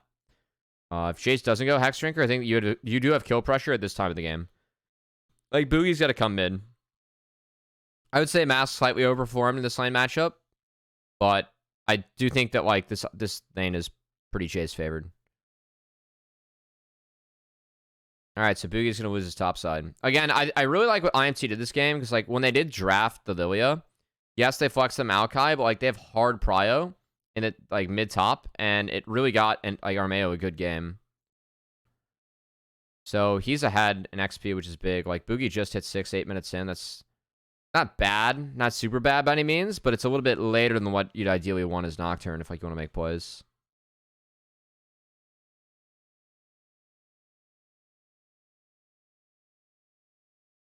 And they're going to look on the castle, which I didn't like. Also, I think this wasn't spotted, but... Oh no, it was spotted. Yeah, the ward died. They pinged the ward dying. So Boogie based on it, then he went around and was like, maybe. I think it's just wasted time in the end. Like, I don't know if, like, killing Udyr here is realistic. Given the items that, like, Fake God and Boogie have. And just what the empowered shield that Udyr gets, too. So I think Boogie might want that time back. I've seen, like, I expect Boogie to, like, you know, look for plays like that. Like, I'm okay with junglers like being optimistic about that. Sometimes it can work, you know, but I think that's one where you don't really have kill pressure anyway, so I don't love that.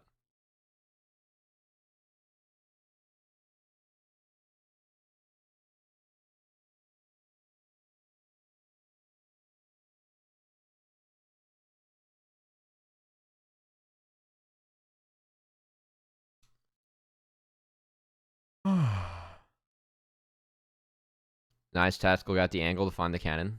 That's the important stuff.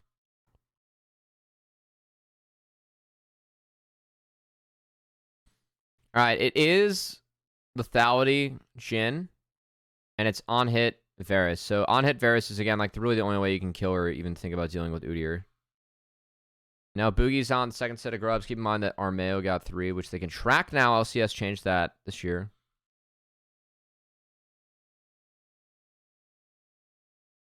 Okay, hold on.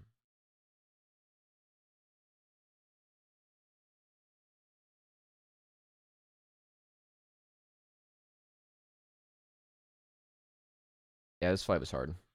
So B-Boy like had to wait for Maokai ult, and he actually gets Mask. But Insanity was just immediately forced out of the fight. Like, he gets spotted, and OA just goes on him. And he takes a lot of damage from Castle. And Armeo.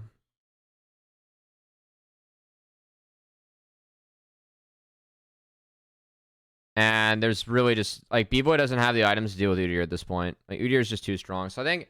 If... Like, I think in the end, like, Shopify Rebellion's going to look back at this game and be like, alright, hey, we can't take this play.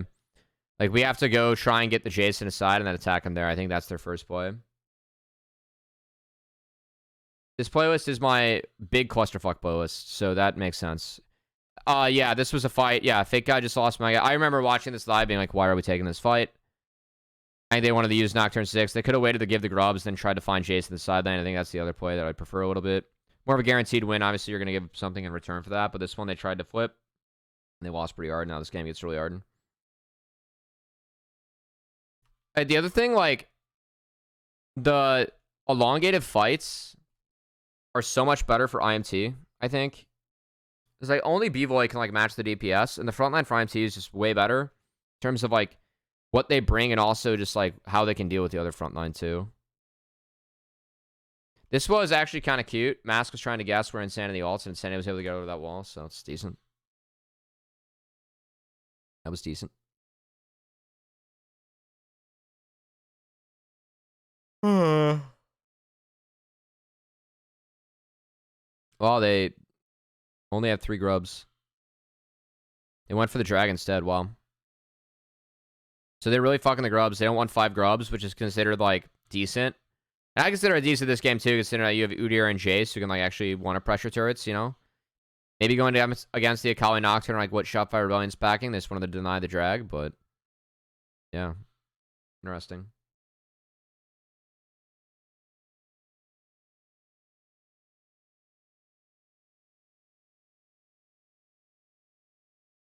I'll never see Mass Jace get denied. He's a very good Jace player.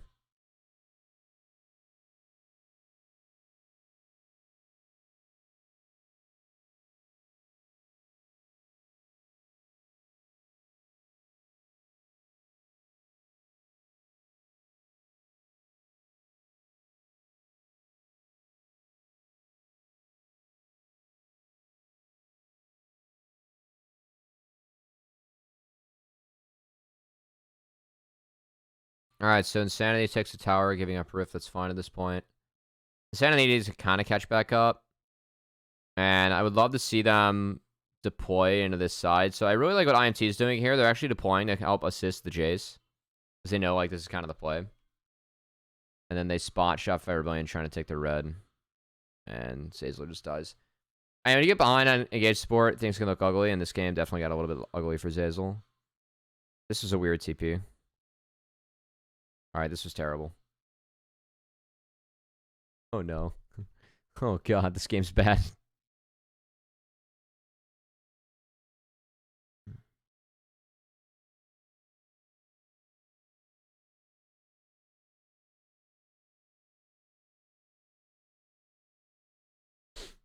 Leaving words.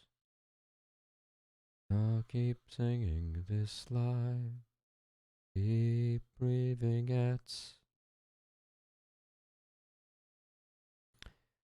This game is really hard now for Shopify Rebellion. I think this game's pretty cooked.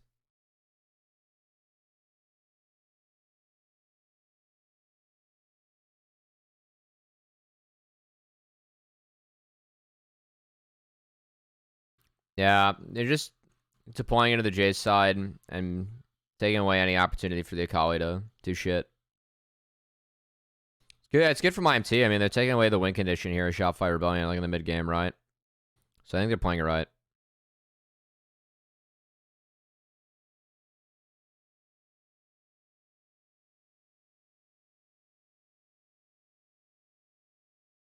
The starts.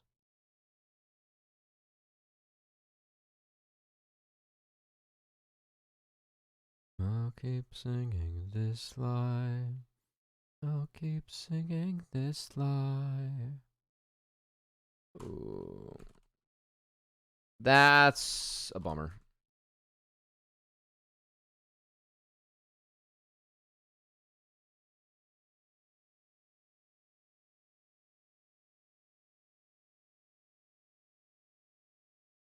This was a good find, but actually no, this is a good fight. This is a decent fight for Shopify Rebellion. This is like actually signs of life. They found IMT like pretty split, and they used this wall really well in the fight. So like these 2 guys get out, they still get fucked. It's fine. They like actually have like, a better setup this time. Oh, did Mask just Q? Nice. That's really well done.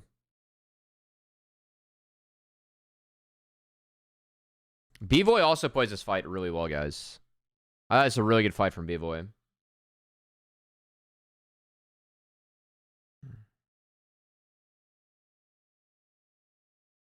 thought B-Boy played this fight really well. I mean, given the game set and like where things are at, Shotfire Balian did pretty decent here.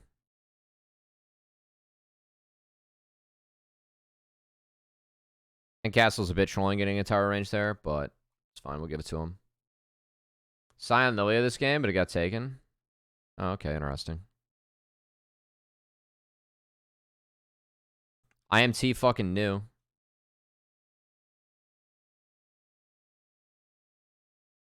I mean, Lilia ended up being really good this game for IMT.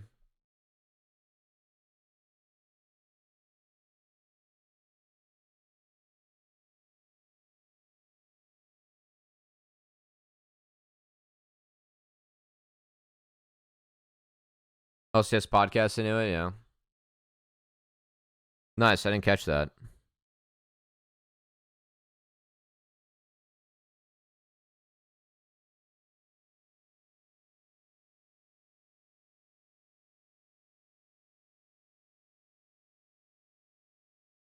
Alright, so Boogie's gonna go on a solo mission, and he's in a little bit deep, so he dies. And it's like where things get pretty easy for like the Lilia team. He's kind of like, yeah.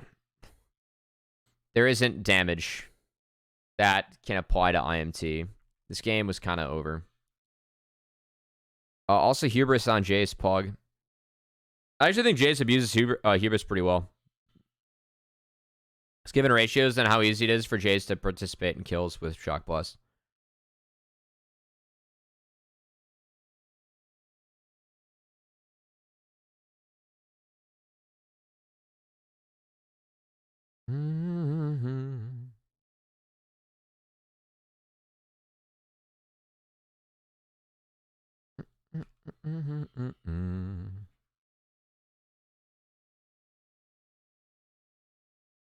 I mean, this was decent.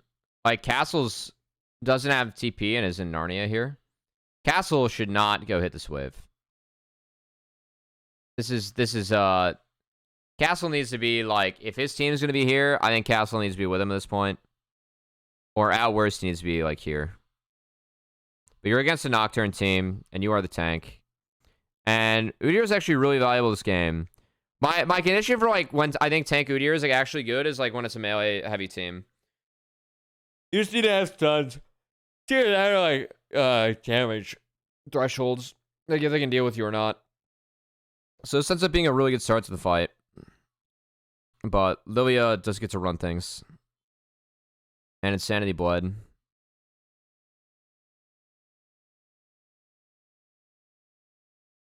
The alt angle from Tactical was not good. Even if he finds that.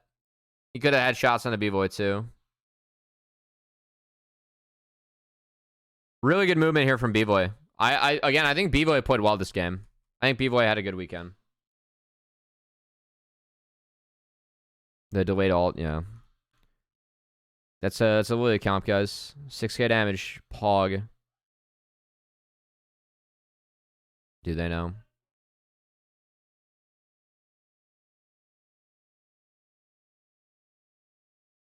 On pan not split, yeah.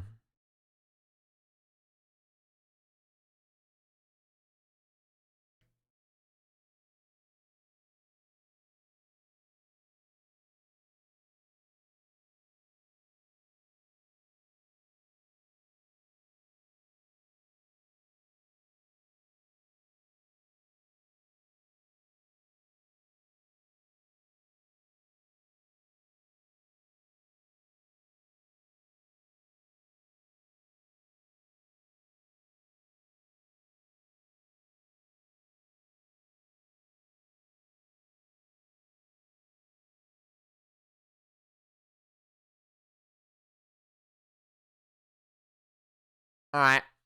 Starting to slow the game down a little bit. I think this game's over, though. Like, stuff like Zanya's coming in for Armeo makes this game so much easier for IMT. It's a really nice luxury item at this point.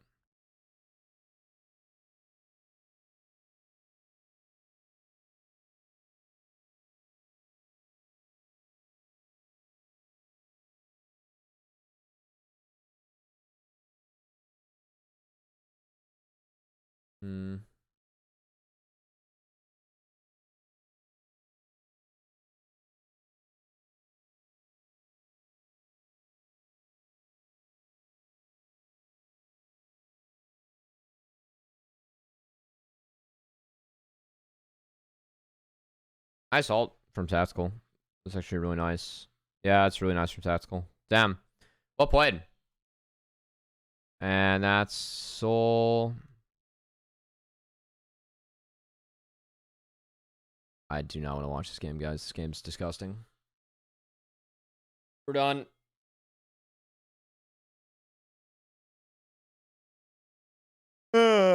Nice cry. Alright. What wasn't a fluke in my life? Hopefully, that's the goal. I need to get food real quick. Give me a sec, guys. We're on the day 2. Cool.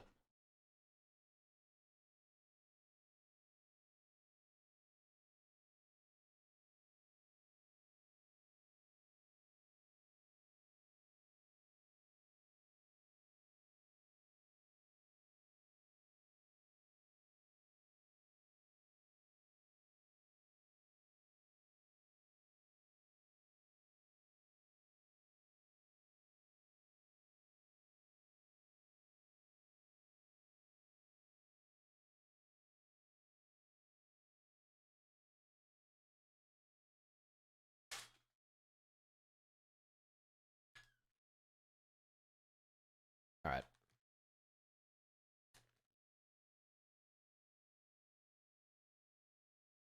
Yeah, what's up?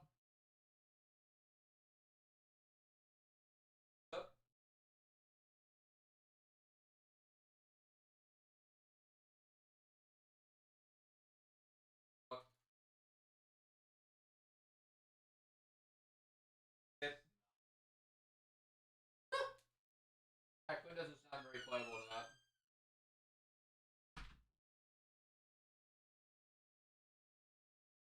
Oh, man.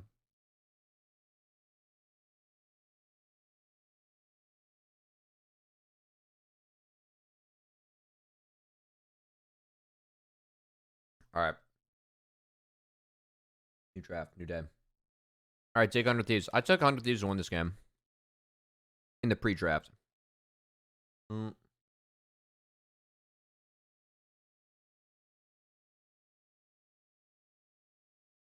For me, I think that 100 Thieves, I actually do like this draft.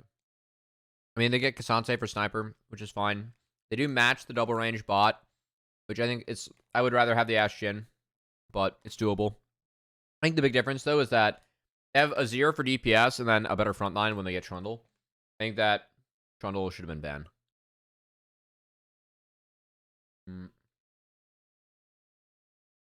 I respect the Ori and TF bans, but I don't know, like, they just wanted to pit Quid into a 0 because they had the Poppy. And, like, that Poppy is a flex from the start, but, man, like, I really like Trundle this game. I don't know.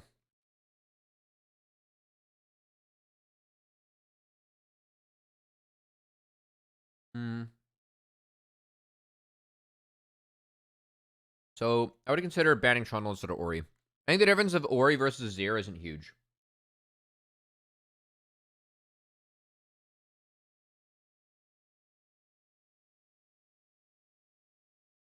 Especially if you're going to run via Kali. I think denying Trundle for that would have been a lot better because the jungle picks are not great right now for River.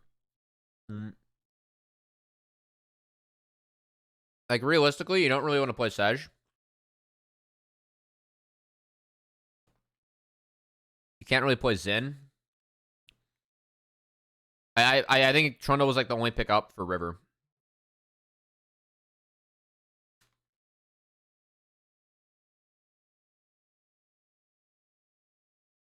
So, I think looking back, like, Dig wants that ban back. Because Trundle makes life so much harder for, like, all your carries at this point.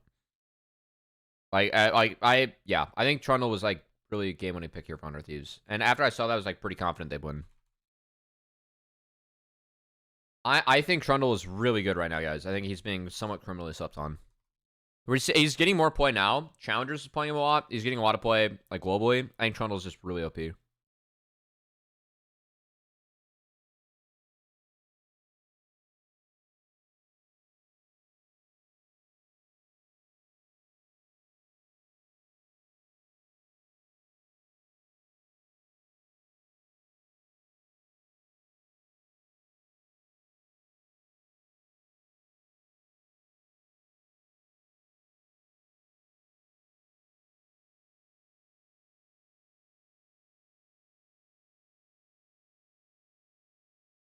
I remember this is the game that Quid dunked on too. Quid played really well this game.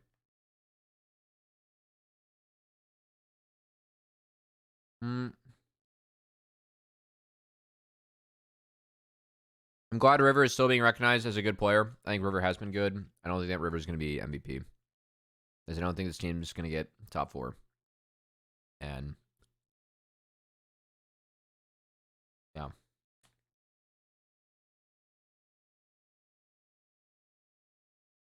So, it's still pretty nice.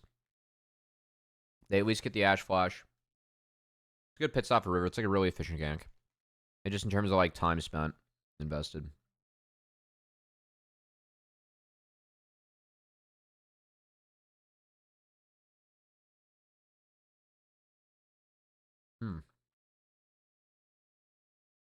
I think XU should have won for bot. Potentially. So he pulls himself away from like all of his camps that are spawning. And I don't think you can realistically gank Cassante. You do Krugs. Okay, never mind. It's fine. It's fine. It's fine. It's fine.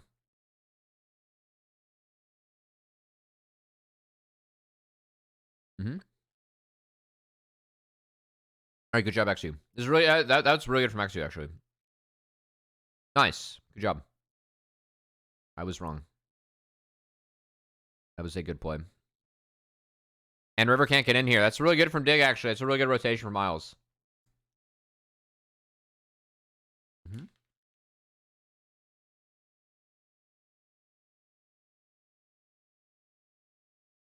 So that gank, the bot gank, honestly, XU was able to punish it pretty well, taking away those topside camps.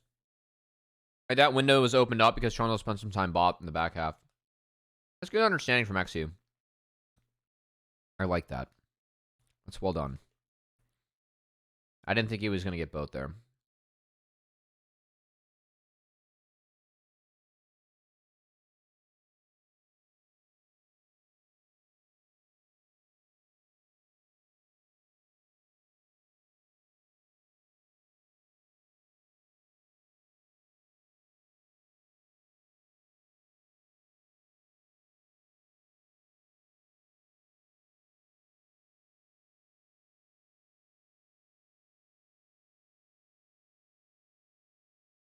Yes.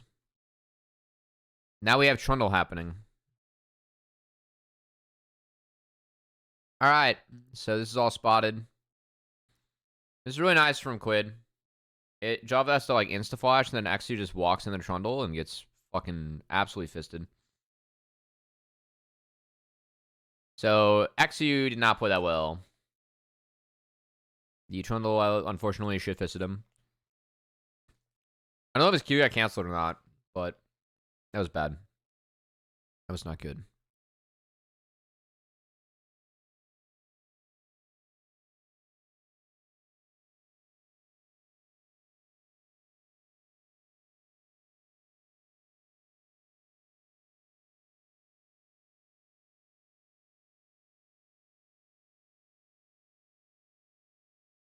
Yeah, he wants that one back.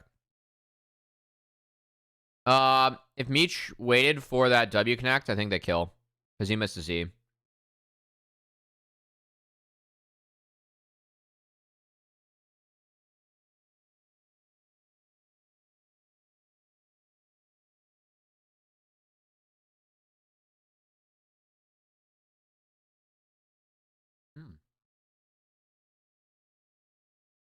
Meech won pots and biscuits. Interesting. He's sitting on 3 biscuits, so like, he got literally no use out of them. Okay, so we have a revisit. I mean, that's too easy.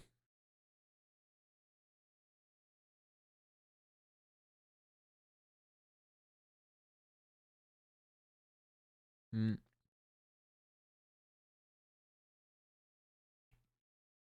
think Quid definitely deserved props this game. He got 2 positive ganks, and he turned it into pretty much just a game win. It's really good. More good movement from Meech. Hooray. Good job.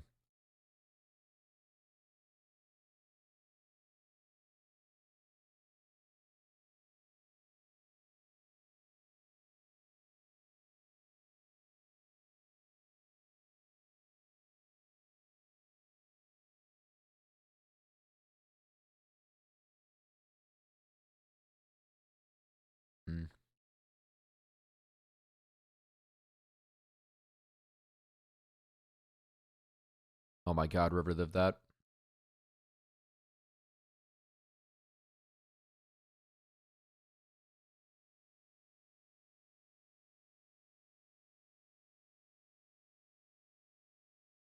Hmm. Sniper almost has a really nice player. I remember this. This is good from Sniper. That's good.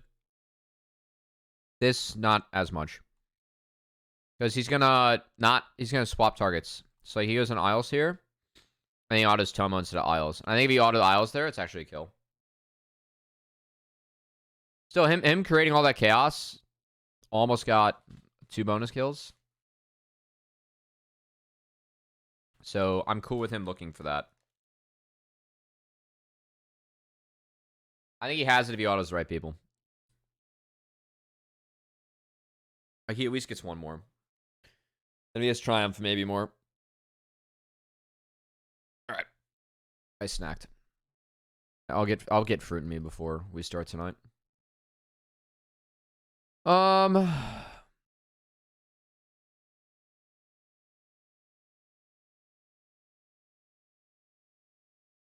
mean, River just... That's why I like Trundle and the Vi, guys. Like, Vi has to go in, and you just pop ult and Q. And Vi loses all of her stats. They could not save Quid. I didn't exactly see how that one happened. I assume an Ash Arrow hit. Yeah, they hit Ash Arrow. Alright. And then Dove followed up with E. That's easy.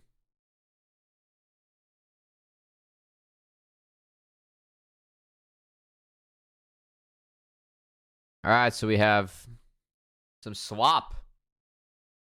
I mean, 100 Thieves is a young team still. And they just lost someone, right? So they're still going to fight for this wave. They don't have any vision on one side. They get collapsed on. So yeah, they get the kill, but then Xu gets a shit ton. And like that shutdown is really big. Tomo gets another kill. That's a push that 100 Thieves do not want to make. They can drop that shit, and it could be fun. Could have been fun.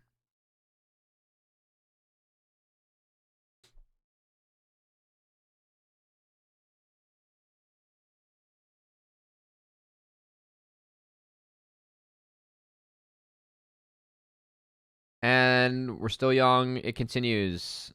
So they're trying to get rich. But Xu shows up. Sniper was already low. And then they get nada. So, I mean, with that said, Dig has like a 1k Goldie now. And it's pretty much just from like 3 bad plays from 100 Thieves. These just plays like you just can't make. Like the plays aren't there, you know?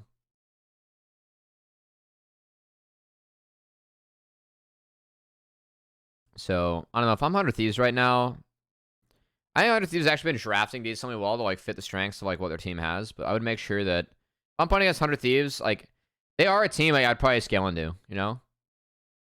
If I draft scaling, like they're gonna make mistakes, right? I don't think they lane well enough. And I think they're gonna take scaling in most games.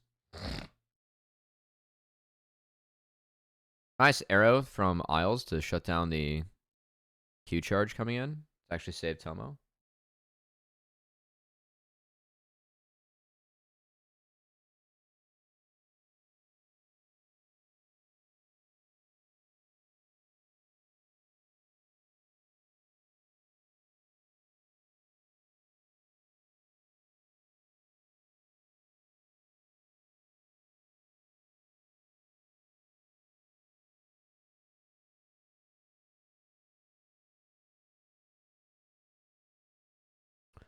Okay.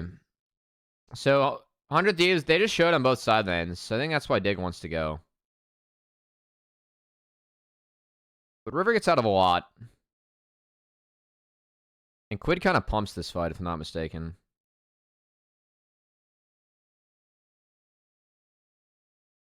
Yeah, he gets 2 flashes. So they get a kill, but again, Dig, like, they just burn everything before the dragons. So they do give 100 Thieves soul point. And they get to return. And Quid gets a 3rd flash. So I think that Quid taking 3 flashes here is super worth. And then Xu, again, just dies. Wow, this game was really slop.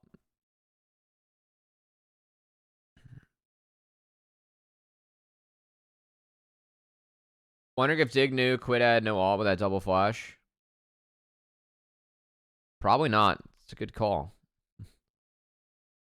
I mean, they see it here.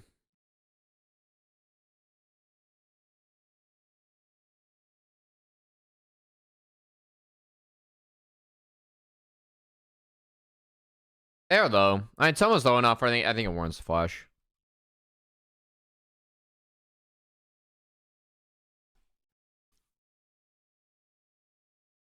Yeah, it's a fish. So like the third dragon just goes straight over to 100 Thieves. They're low too, so they have to reset. But they should be able to reset and get out of here first with their jungler. And actually showing top, so he's sacking this anyway. So that's Drake number 3.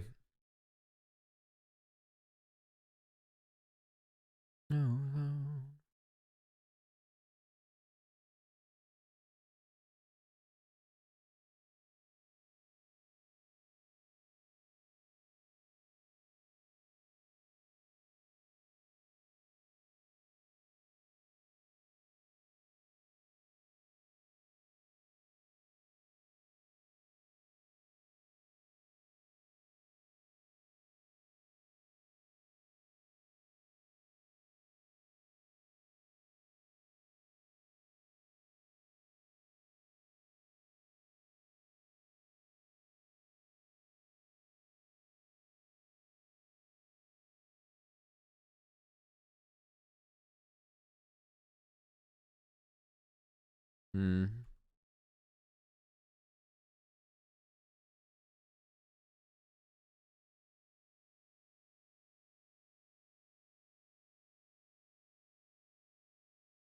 I do like how 100 Thieves, like, they're keeping Quid pretty safe. You can see, like, someone's always on the side of the map for Quid, and he's catching waves. So, again, making sure, like, this time, the end assignments are good.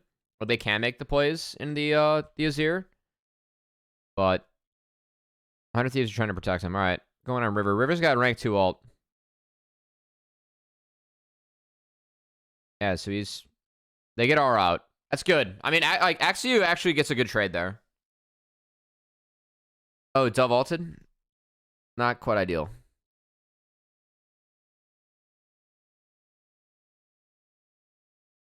I guess maybe they could have looked. Oh, yeah.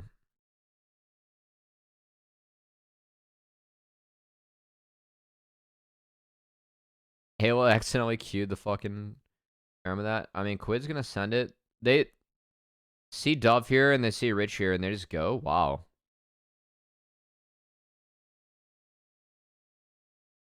I mean, it's really nice from Axu to try and stall Quid. Yeah. That was an oops. I mean, this is all Axu stalling Quid, honestly. And it's a really nice flash from Tomo. I mean, that's well played. I don't love the take. I was a bit surprised by that. Like, they don't have any advantages by that, you know?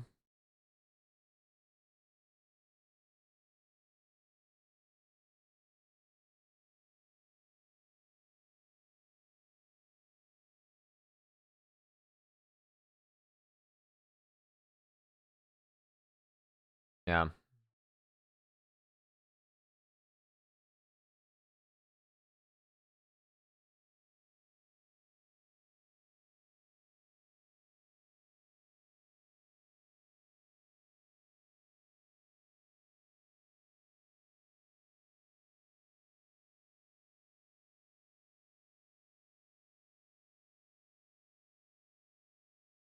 Alright, so TP to come in for the Dragon setup. This is Soul.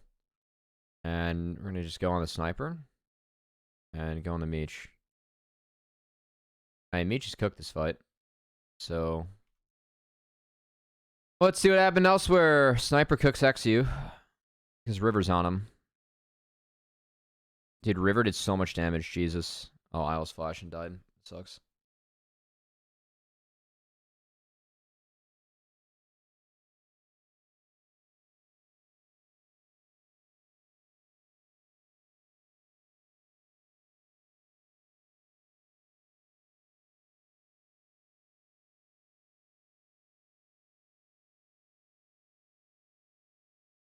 And They're just getting mid prio to take the soul. Like there's no smite, so it's doable.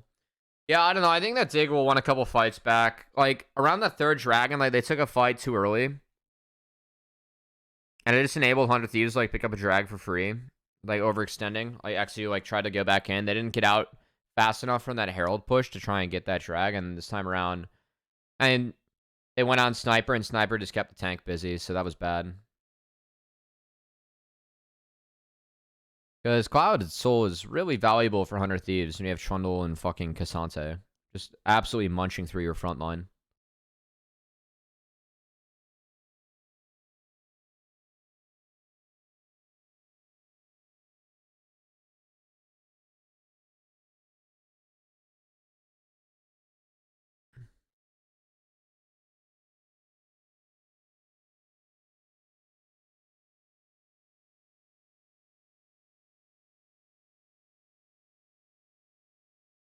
Mm.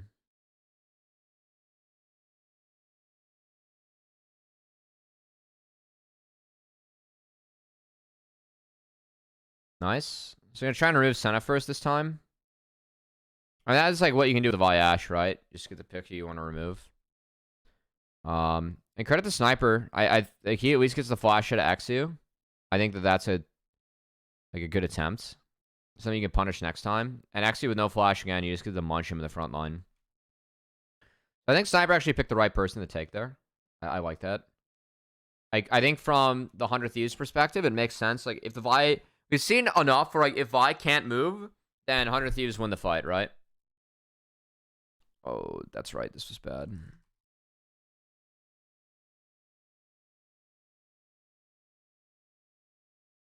That's right.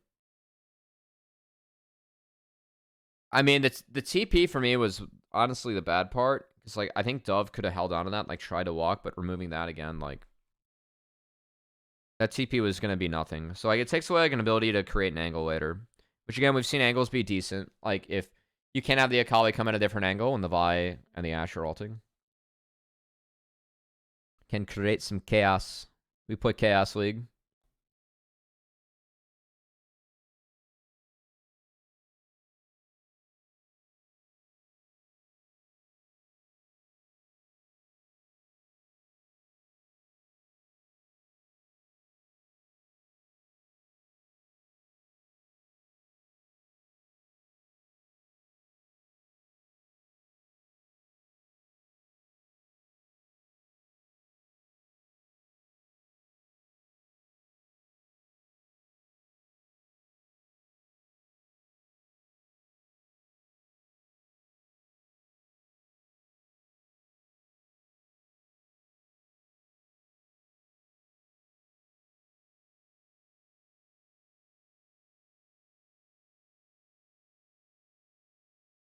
Nice flip from Sniper.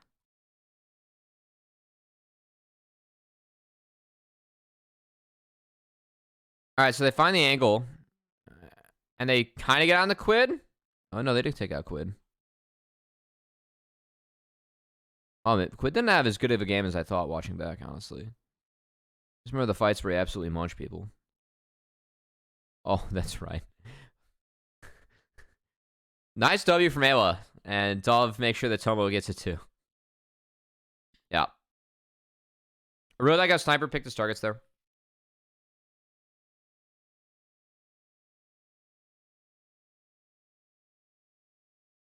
And then they say, fuck the drag.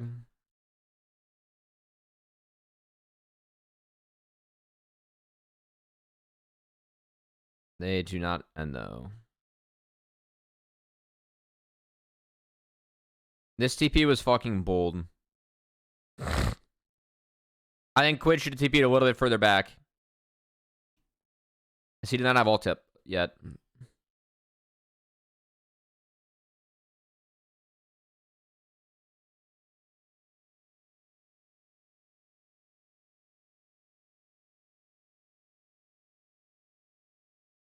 Dude, watching River just hit Isles is so funny. Alright, so Poppy honestly like doesn't get a ton done. XU goes in.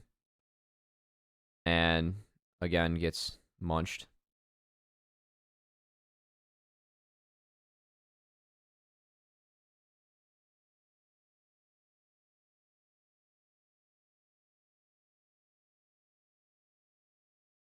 Oh my god, if Ale gets stunned there in the wall.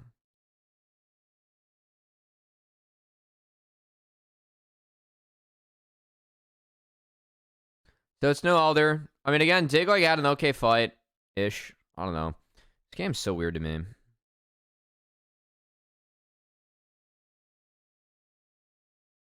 Yeah, I don't know. Rich Strike didn't feel like he did a lot in this game. I know you're playing Poppy, but like, I've seen some Poppies like be pretty effective, and all these back to Cassante just being a problem champion, I guess. You can do too much.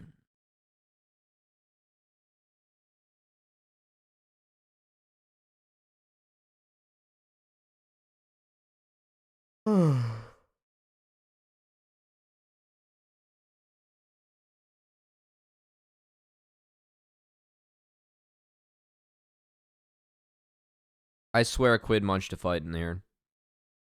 I swear there was a fight that made me go Quid. Holy fuck.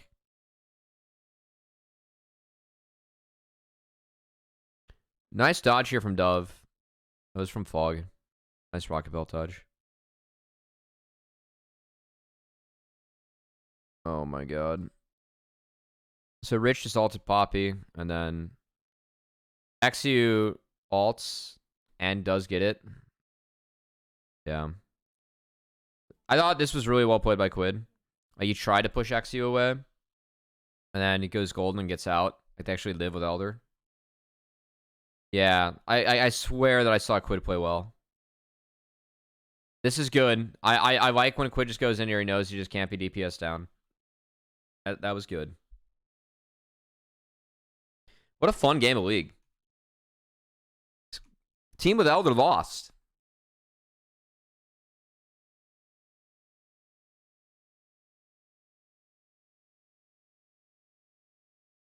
Alright, they tried to get a pick top side. They didn't get it. Both teams do have double buffs right now. That is important to note. I'm going to like try and keep a note of that. I think double buffs are really important, like before objectives and stuff. Just look at Rich, like from the Trundle Pillar, like in the Quid damage, like into just everything. Yeah, and he gets taken down by just Trundle suck.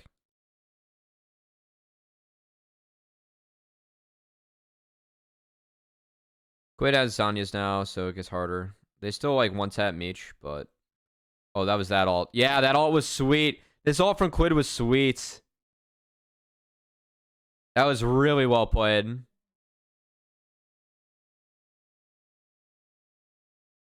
That's it. We found it.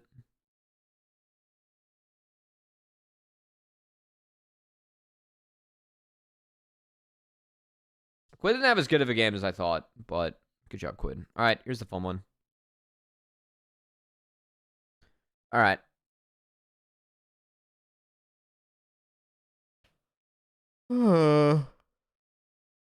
We saw insanity in the chat.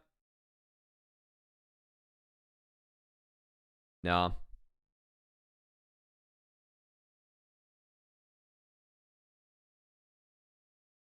Man, I think we saw the Trundle go so hard that last game. Insanity was in here earlier. All right. Double tank. Plus Lilia. And then another Lilia combo. For me, okay, I've got a theory, guys. Or just I've started to like see a lot of tape. I know that everyone's kind of shitting on Milio right now. I actually think like it's most like the Lucian Milio, like not being able to use it enough. I think Milio is still really strong, and I really like Milio personally into Renata. I feel like thematically this really just counters what Renata wants to do, given like the ult, the bonus range. Renata for me can be bullied out by enchantresses a little bit. You have that like really strong 1 through 3, and your ability to dive with Callista is ridiculously good. I think Milio's playable into it. And I like the Varus pairing. I think that was kind of forgotten about here. Because they took away like a couple pairings for the Milio, but not this one. This one's actually good. So respect Shopify Rebellion. We're not just playing this, but also playing this. Because I think thematically, this is pretty good. 2 fucking Omega Super Tanks against something that can like hyper, like, you know, carry DPS with Emilio. And 2 things that can honestly hyper carry into Emilio heavy comp, which C9 somewhat has. I don't like the Maokai pick here. I think Maokai, like, you're committing the circles and trying to engage and buy some space, right? But you're asking to get kind of abused by this. I think a way that you can beat Lilia is to, like, find picks. And I really like Lilia being taken again after Renata, because Renata doesn't get a ton of value into the Lilia. Like, Lilia's quick. You can get around the Qs, the Es, and, like, kind of, like, fish with seeds, or, like, use that to find more afterwards, right? You get caught up by this, like, you don't really get one shot as Lilia. And I think the way, again, like, you beat Lilia is stuff like playing Poke Ferris into it. And if you are able to, you know, somehow lock this shit down, it's doable. Instead, you have a ton of space that these two are going to buy you to do a lot of shit here. So, I think the theory of this was decent. Also, for anyone flaming the Vayne, guys, if I see this, I got to think about Vayne. There's a 100% chance I'm going to bring up Vayne in that draft, all right? I think it's fine that this was chosen. It's just, it didn't work. I think it's great in the draft. But it doesn't mean it's bad. It just didn't work. That happens.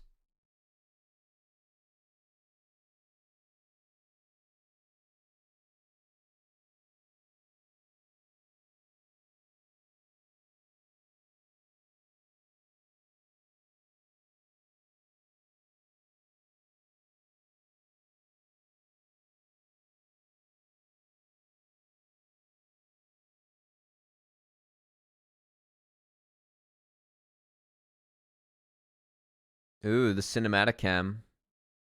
Dude, this is what cursed C9 this game now. So look, like, my theory about League, guys, like as a whole, you know, I do think any game and any draft is winnable. Also, I really like this level 1 from Fudge and Fake God. Like, Fake God's trying to look, and I really like how Fudge plays defense for it. He doesn't make him miss any creeps, but, like, holding that spot is good. My theory is that you can win any draft, right? It's just that some drafts are easier to win than others. And usually, I lean towards the ones that are easier to win, because these guys are all really good and talented, and if you have more windows to make plays and, like, win opportunities, I think that's usually good. Right? I'm going to play percentages a little bit. Like, if I need to hit a level 3 bot dive in order for this draft to be winnable, I don't like it as much, you know? It's kind of my rule. Now, I think for C9, like, on their menu for this game, they do have to dive bot. That is a must. That's a nice cue there from Vulcan.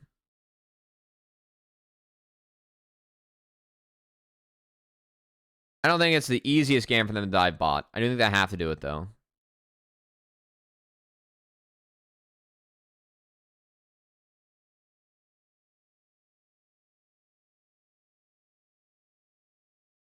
That is so hilariously tragic. Oh, I remember this. Okay, that's right. This got weird. I mean, Blabber and JoJo taking this is something. Like,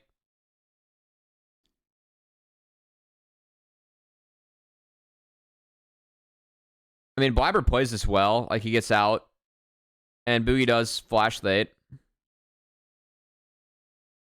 But the exit here from Shopify Rebellion is really good, because he still catches JoJo. And the campfire goes hard. Zazer just walks the other way. And the flash and the condemn from Zazel's really good. That's really good.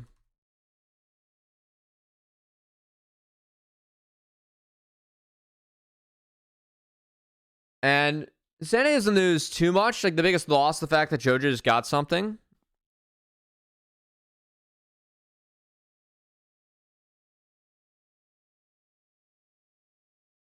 So, and C9 gets drag off this, so that's really good. It's grubs for drag trade, and I think given the lanes and, like, the Udyr top, this is more than okay.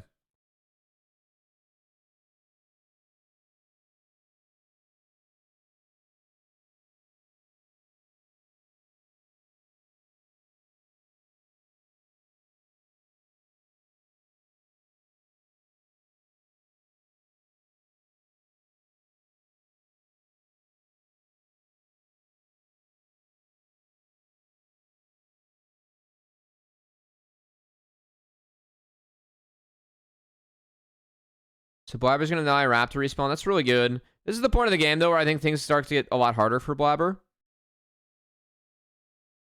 Just because, like, Lilia did escape the first clear, and Lilia with a couple levels starts to get really oppressive for something like a Maokai. But I think denying camps like that for Blabber is really good. Now, he's going to go set up after this for the bot dive, which, again, is good. Like, this is on my menu for C9, like, what they need to win this game. And this is a good setup.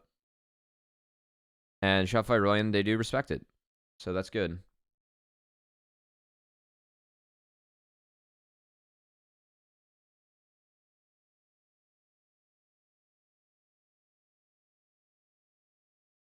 Boogie literally just took raps and took a visit mid and forced Jojo to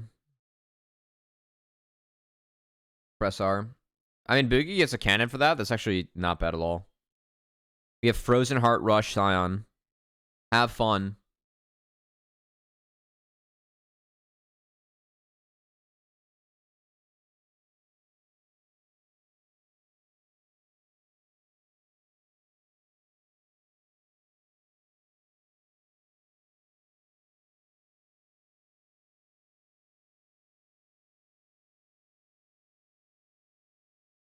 Ah. Alright, here's the dive. Okay, they see him on grubs. This is fine. This is all good, guys. VoD catches it. Alts Blabber. Blabber flash W's, okay? Because this gets him out of tower aggro when he W's. Alright? Now, the issue is that the Renata W went on the Blabber, and Berserker was still under tower. Because he gets chained up. And I will say that's a little bit close to tower range. But it did not go over to him. Insanity didn't even need a TP, but he did so for mental support. And he gets a nice bop in there. And that's where things get pretty haywire here.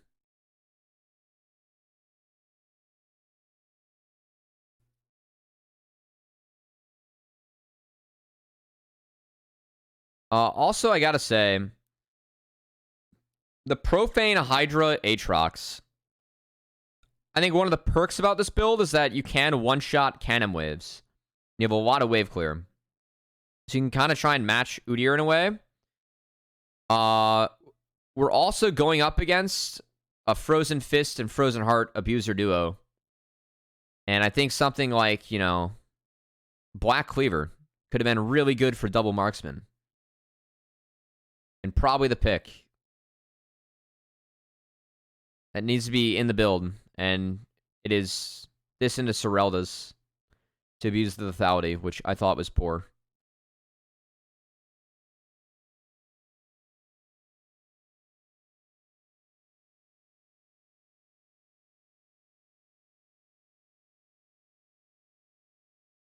Alright, so C9 switches up the lanes a little bit here. They're first to respawn. Jojo is still catching mid, but he can do so 1v2 for a couple waves. And now he's going to go into the Scion lane, where of course he's going to be fine. They shifted Berserker down.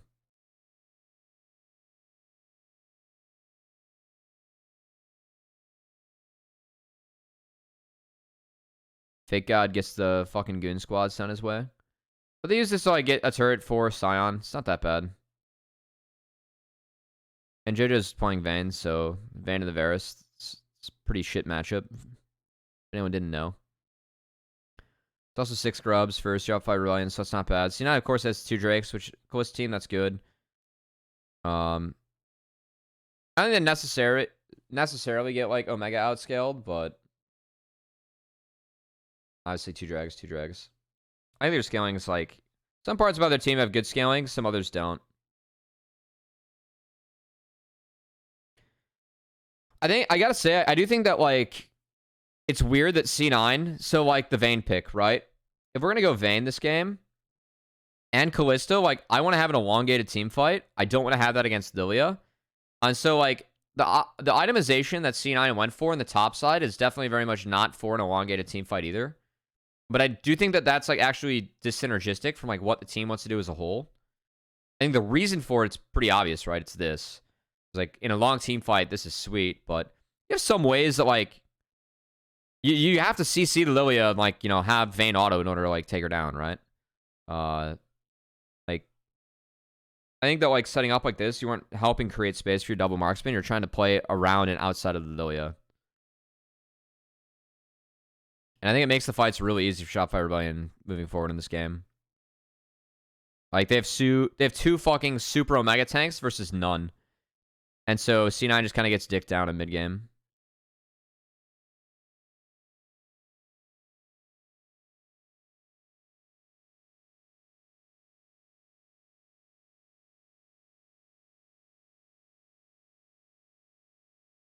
Fake God is zooming. He gets out. Meanwhile, while Udyr was distracting 4, including the Vayne, B-Boy is fucking autoing. And Lilia is setting up. Fake God even sacks himself for the boys. Nice Q by Boogie. And everyone got split on C9. So, Fudge, like... I don't really see how... Like, Fudge gets forced out by the Chain of Corruptions. Like, again, like, there's no front line here for C9. It's like, they're just getting kind of melted.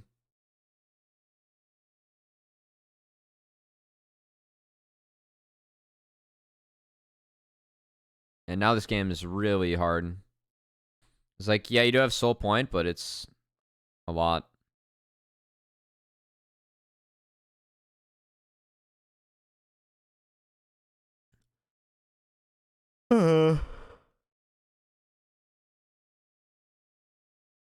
Timing could be great, but like you said, Cubby. Conquest 2K, thanks for the follow. It's a lot of damage from B-Boy too. I thought B-Boy played really well this weekend, guys. I thought that Mask would be the best import for LCS, and I'm gonna stand by that. But I thought B-Boy played really nicely this week. I hope B-Boy keeps on giving us more good tape to talk about.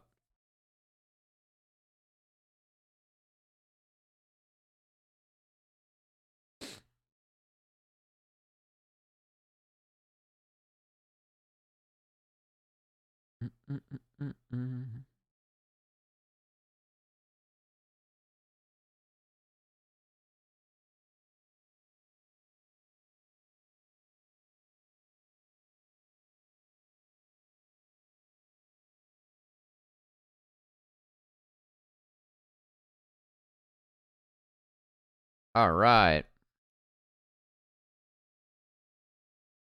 Timing could be great, but like you said, Cubby. Old man moving slow. Thanks for the follow. So B-Boy gets caught here. He's got a flash. This is not a great start to the fight. Also, Zeyzal, he did burn his ult. Vulcan going in here was curious.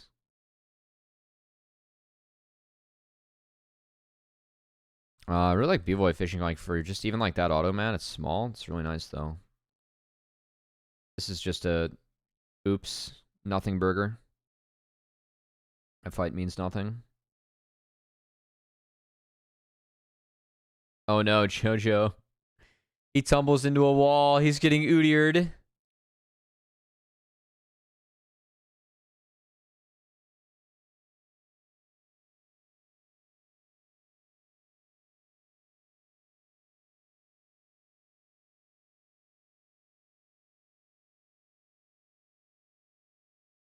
That's a really nice engage from Insanity. And like Fudge can't do anything with the angle. Like flashes are up, right? Really like that engage though from Insanity. And then Zeyzal just pops R and everyone's topped off.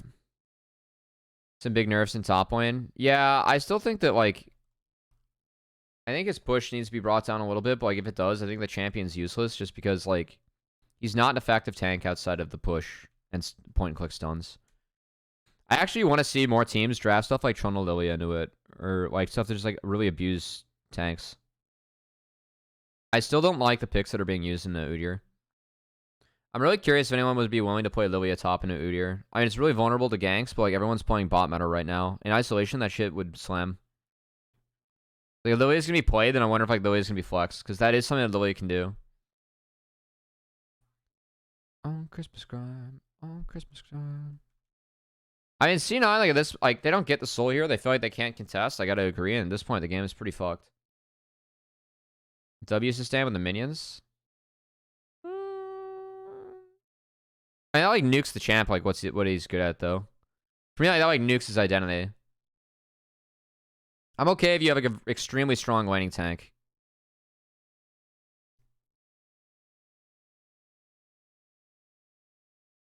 It's just like he's I don't know where they hit him. Or if they do, you know? They could buff stuff up around him. I think you just keep on nerfing Frozen Heart and life gets better. Or like hit his mana costs.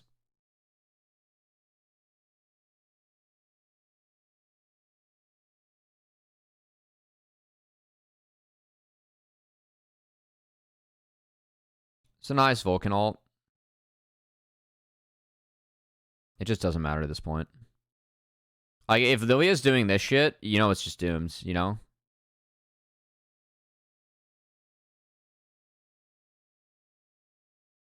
Just have tanks run at you. Udyr plus Lilia is actually kind of a fun combo.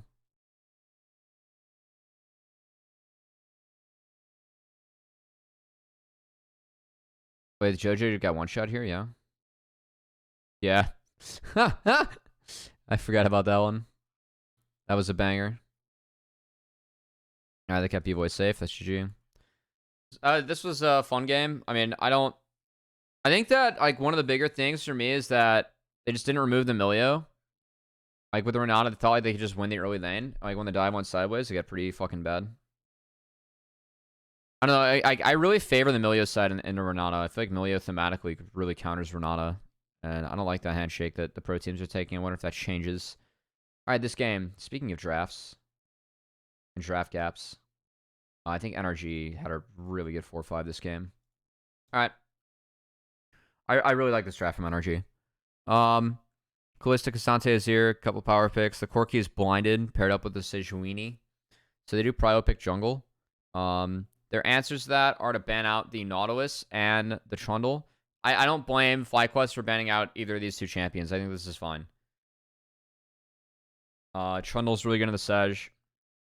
If they plan on picking Darius, it's also really like decent into that.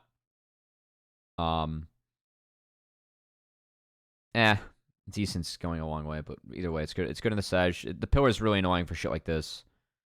Was the Olaf and the Aatrox to protect the Cassante matchup? I think that's fine. Especially if they plan on doing what they did here, which is Ivern. Ivern's like really forgotten about, and I think that Ivern actually just fucks FlyQuest's entire draft. It's like, with the 4 things that are showing, you thematically hard counter everything. Like, you have the shields and the healing for the poke, and then you can also just have the tanks, and especially the tank that can't really move that much, just stop in place. So, like, all of a sudden, you get to control the terrain of the fight with Ivern. And against, like, that's the last thing that Darius wants to deal with, right?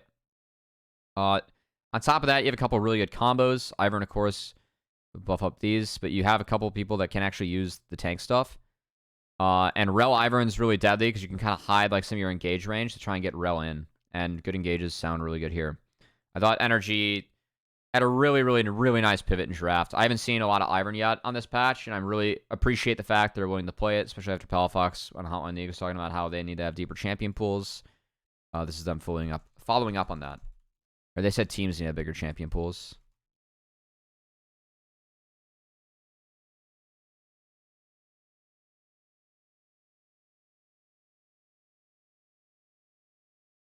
How did this level 1 happen?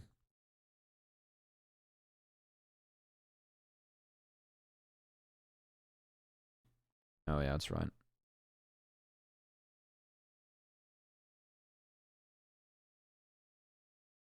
El Contracto.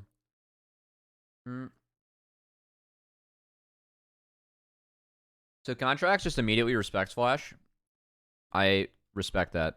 Speaking of respect flashing, Busio and Masu are playing up in this lane. And Hui's going to flash on Masu right here. And they're just going to try and stack a shit ton of spears. So Masu cleanses the Ignite. And then he heals. I think that's actually decently well done from the two of them. And then Inspired comes down bot because they're very far up. Like Hui just W'd again. Now, a couple of big things happen here. First off, Busio's going to die. FBI steps up and gets that auto down. And he's going to die for this. And they even give it to Masu. Now, Masu flashes. Now, the wave is fucked, okay? So this wave, this is super stacked in Red's favor, all right? So this wave is going this way. And this ends up not being worth it because, like, yes, Masu gets the kill, but they can't get this wave in time. Inspire does help push. Oh, this gets paused. Dude, FlyQuest and pause, man.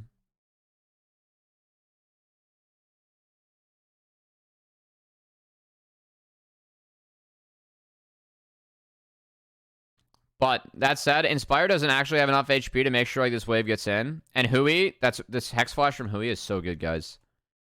The camera's not going to stay here long. I really wish LCS observers would think about this more. Contracts Ivern, he played it a lot last summer. Yeah, he's good at it. Contracts is good, guys. He's a good gamer. He's been playing really well this season. Look at how the minions react to this real quick before we go away. I'll slow it down too. Look at how the minions react. See? They're getting pulled away from the tower, which is like here, right?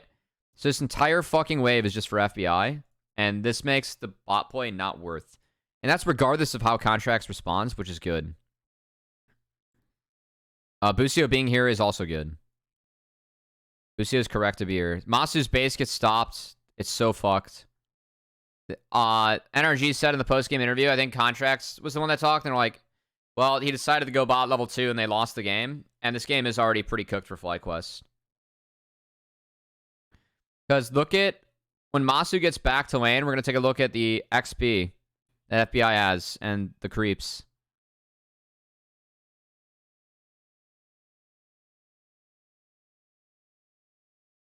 And also look at jungle creeps versus marksman creeps for like each team. Like Inspire going bot there for his bot lane was not worth it. And whoever called that on FlyQuest, that was the wrong call. I don't know if it was the Rooks or if it was Inspired himself. It was probably the Rooks, given that it's the bot lane. They couldn't get the wave in. The wave was fucked. And now it creates this pattern of events where Inspired is consistently forced to be down here to just defend, and then opens up his camps from being taken yet again. Like, the 2 camps that are up that Inspire wants right now, he can't do it because he has to be bot. His bot lane gets dove, then the game is truly over. So Inspired is doing the right thing here. But Contracts is really smart about this because not only is he able to deny shit like this, but also he like continuously sets up this play pattern, which I think really, really, really favors NRG with like where the game is at. So this was a really good game from NRG. I will say I think FlyQuest has been playing decent early season. The reason why I predicted NRG to win this game, and the reason why is that I just think NRG, like the Hui Contracts combo, and these guys are gonna break open. Like I think that these guys can really break open maps. I think they're really smart. Like this time, like they were given the way to break open a map. Most of the time, it's like them creating it themselves. This is bad from Jensen's not. Palafox like just hit 6, and Hui gets in here. Inspired's here too. It doesn't matter. Hui's close enough. Palafox shoves him into Hui. They get the shield. So Hui gets it. Not ideal. Contracts probably wants the shield on Palafox there, so Palafox can get it, but that's fine. I mean, he should love Ivern, man. And then look at this. So they see jungle mid. All right, just go bot. Just fucking bring the house. I mean, this is even like played bad from Masu or Busio. Like they played this actually well, you know. This is too aggressive, but like this is the play pattern they can continuously create, given like how that early game went, you know. And they fucked this up, but it's still fine. Shout out to Busio and Masu for at least playing like this type well. I think that yes, they did kind of lose the hands, but they more so lost to wave or brain and wave manipulation. Yeah, so he's trying to guess where Contracts is at. Wasn't able to find him. Yeah, like the CS diff from bot and jungle is just brutal. Like this game's over. Like, again, like Busio like tries to get in there to like do something, can't. Doesn't even matter if the kills are close. It's just the rest of the map got fucked.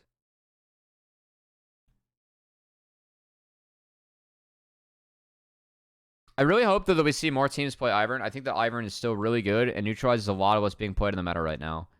A lot of the junglers right now, like the blinds are, like people are starting to get rid of Trundle. Hey, I'm Froggy. Thanks for the follow. And like, it's like the jungle evolution so far is like, hey, Titanic Hydra is really OP, so we're gonna play Xin Zhao. And then the first answer was like, hey, maybe we'll just play Jarvan and the Xin in this matchup. We can build the same and then control terrain. Xin was still kind of winning, and then people were like, oh, You can only go in as Xin. We'll play Trundle into it because Trundle fucks Xin, and everyone kind of remembered it, right? Now we have no more Xin in the meta because Trundle came back. And now the blinds are kind of back to like what they were before, where it's like, what are the junglers that can kind of do everything? Like the Sedge, the Maokai, the Vi. No, yeah, a lot of the Ivern play isn't optimized in Pro. He barely lives here. Most junglers don't understand where they're supposed to be as Ivern, and they're often too far up and die. Yeah, I mean, it's a very unique, different champion, right? But it doesn't... I understand that, but I also think that the champ brings a lot of strengths. And, like, the meta right now sets up really well for it.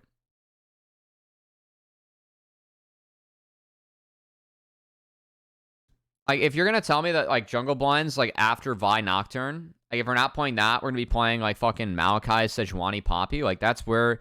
That is the meta that Ivern should be in. Alright. So we try and get FBI.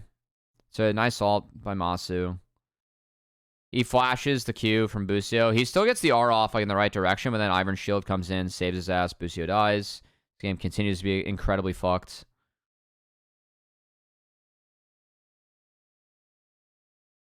Like a safer karma. Huh.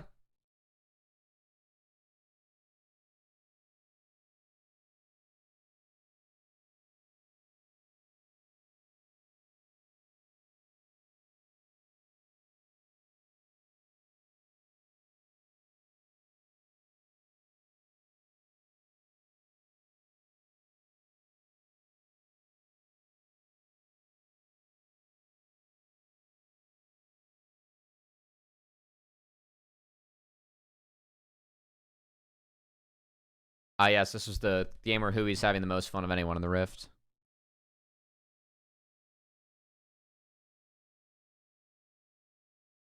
He went in. And he lived. This is so fucking disgusting. Oh, Masu canceled an auto on him. Fuck. Damn it.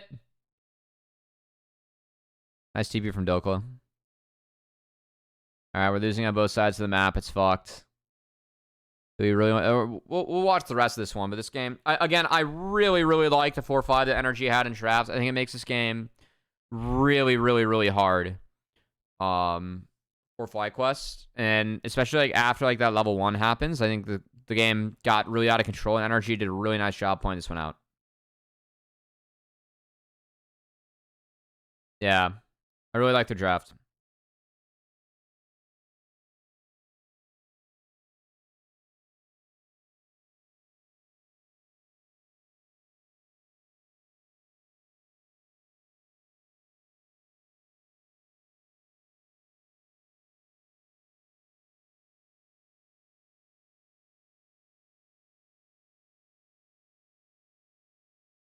Oh, good song.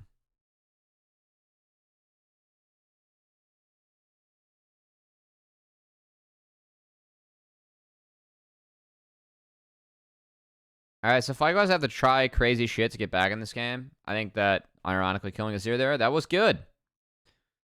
We appreciate trying crazy shit and doing it correctly. Blippo is still hating his life, man. This guy just wanted to play some Darius, and then it picked Ivern. Come on. Ivern's gonna cook him like this? Dude, contracts better be in the Master Chef conversation. We're gonna be playing more Ivern.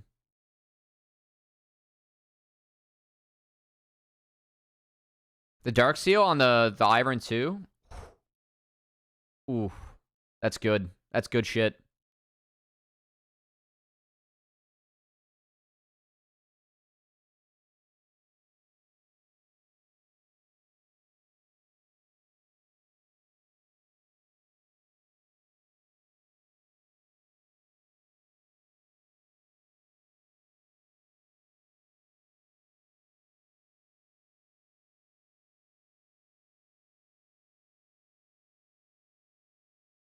Where the hell is our LCS brand? Wait, what? What do you mean the LCS brand? Like the thing like back here? Oh, brand the champ. Oh yeah. I mean, someone's gonna play it. My fun take is that you can actually play Brand Nami and Lucian Milio. You win very, very, very, very, very hard early.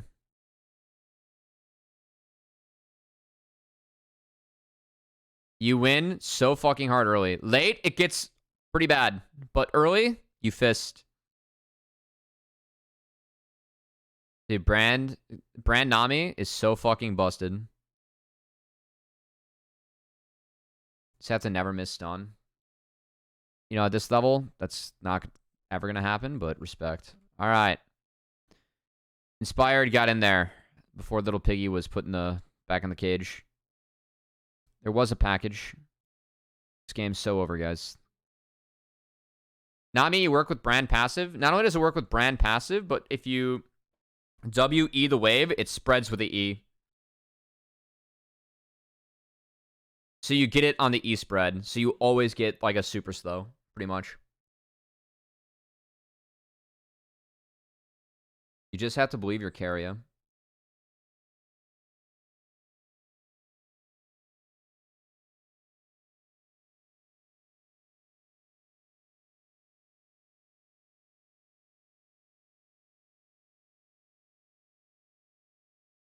Maybe I play some League later tonight. I played a lot of solo queue on Friday. It did not go well. I'm back to playing mid. I played with a Yumi who was peacefully protesting the game. They did 554 damage to champions, and they only procced their support item once. And they built plated steel caps and rushed a chain armor. Or like a chain vest. They literally said they were peacefully protesting League in the game, and then they did that to me. We're no longer playing AD. Dope ranked experience. I mean, I'm in kind of the pits of hell right now. I'm like Emerald 3. I was diamond like on both of my accounts last season. I was diamond in all 4 queues. I was playing a lot of flex queue with like my friends because they aren't very good. So I just get them. We would just hit diamond and flex. It'd be pretty easy. But I have not. I took like 20 days off over the holidays, and I'm pretty bad right now. I felt like I was getting better at the end of Friday, but like I haven't queued another game. I gotta play consistently if I want to be good.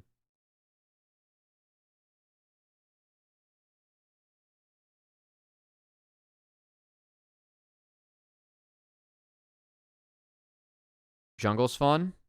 I don't play a lot of jungle because like I play a lot of games with Rafa and he plays jungle. And we just have a lot of junglers in our friend group. I mostly end up playing like top lane, which is fine. When you're the higher rank in the lobby, playing top lane can be kind of fun.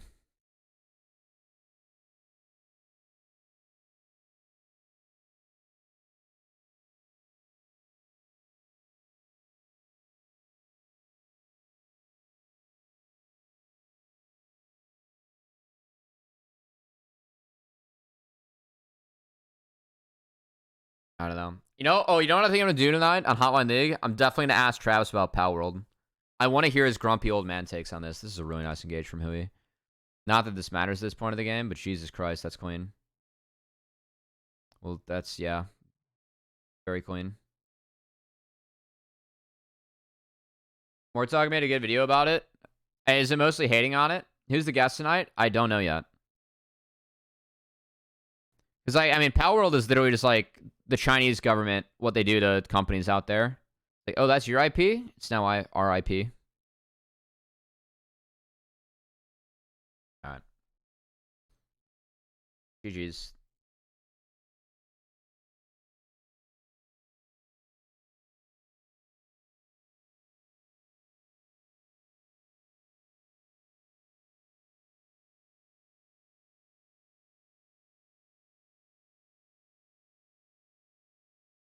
All right. I had IMT win. It was not an IMT win. I thought they could do it. I still think IMT looks okay this season. This was a little bit of a better draft from TL. They're still running the double marksman, but they have magic damage this time around. And I think that it's still really good space creation and tanks. I don't think that Udyr is omega valuable this game. It's really only valuable, I guess, somewhat into these two. I think there are a lot of ways that IMT can deal with it. Ezreal isn't a shit ton of damage for the Udyr to deal with in terms of DPS that like he has to Omega worry about too. But it is slippery. It's actually reasonable going over innovation. Isn't TL like dead last right now? No, they're 50-50. You notice that paints his options. Okay, that actually sounds interesting. Obviously, it's educated as he is a game designer.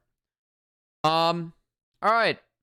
Another way that you can control Udyr is actually Bard is actually not terrible for this. Like, just using terrain with like the portals and then the autos and Qs are not bad.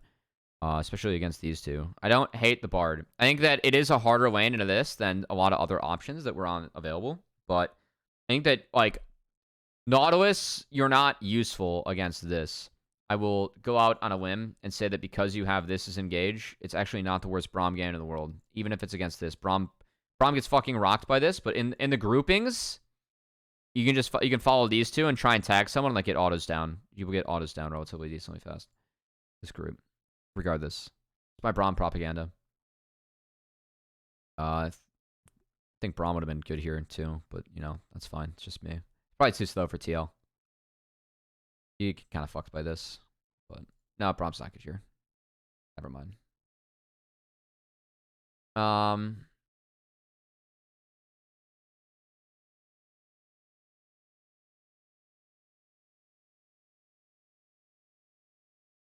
I mean, my issue with this is that TL is going to have push everywhere with a Maokai, and if Maokai farms, things get really good. I think that Armeo is going to be under pressure. I know that Armeo didn't have a good game today, or on this day. It was not as good as the day's game before. So Vi ends up getting behind, and then I think things get harder. But I also don't like the setup for Vi, because Vi doesn't have a pushing lane, and Vi can get invaded. So many Braum games that you're out of supports. Dude, it's like the most played champ from multiple people in LEC.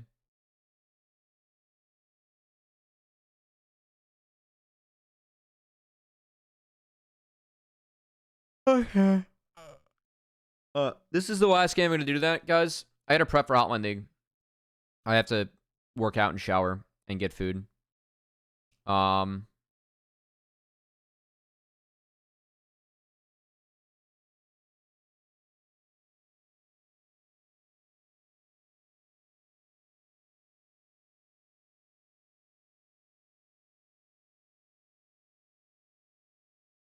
Hotline League in 2 hours? Yeah, it's at 7. Unless the gas can't is going to be at a different time.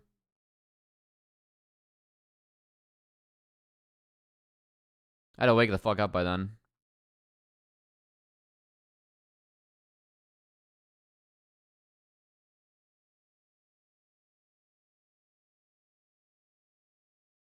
Okay. So Armeo had some early camps denied from him. And he's going to go hit APA here. That's fine. That's not as fine. Can we E over? Oh, no. Oh, no. Okay, we can't go for this play. Well played, Impact. Impact was going to proxy a wave. I think once Impact is not showing that wave, you have to respect it. I really like when I am seeing this from Udyrs. Like, Udyr can be really active on the map early. It makes it really hard to make plays on top side against an Udyr. You're pretty much guaranteeing Grubbos if you pick Udyr at this point.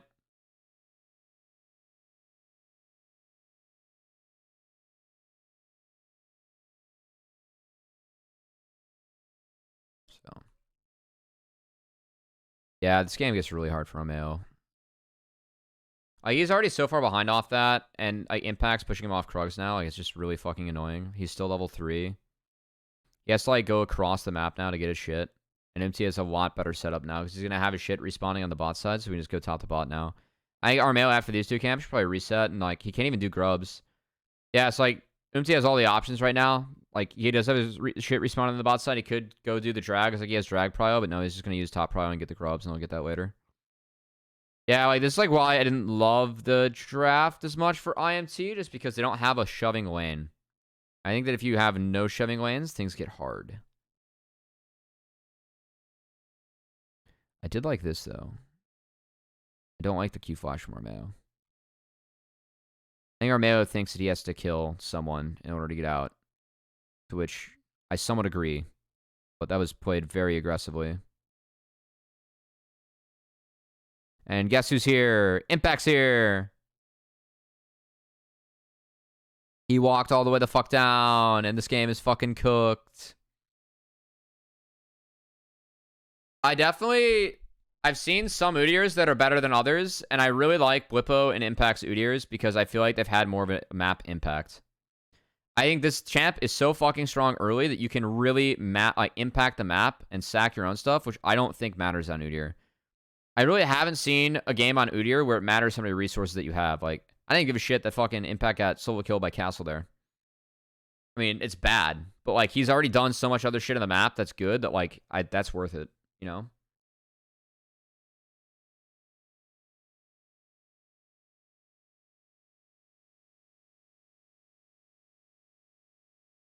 Played bad this game despite scoring he put up. Who's app? Oh, you mean APA? I was seeing some discussion about that. We'll keep an eye out for it. I mean, so far he's been fine. I mean, that one, like, you could argue, yeah, he pushed him out with like 1 HP, but also it's 1 HP and he got the combo right, so. He just has to make sure his combo's 100%. I just think the draft and setup for TL was much better in this game.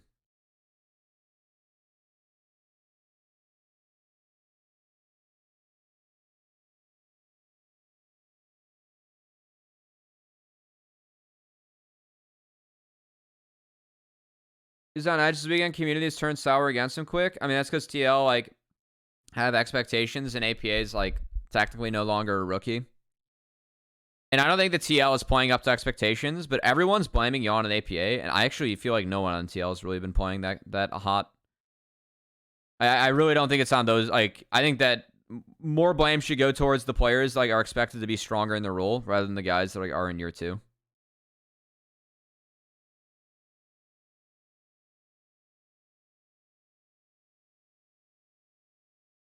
I didn't like the draft that TL had in game 1 this week. I think this one's much better, and they actually played fine.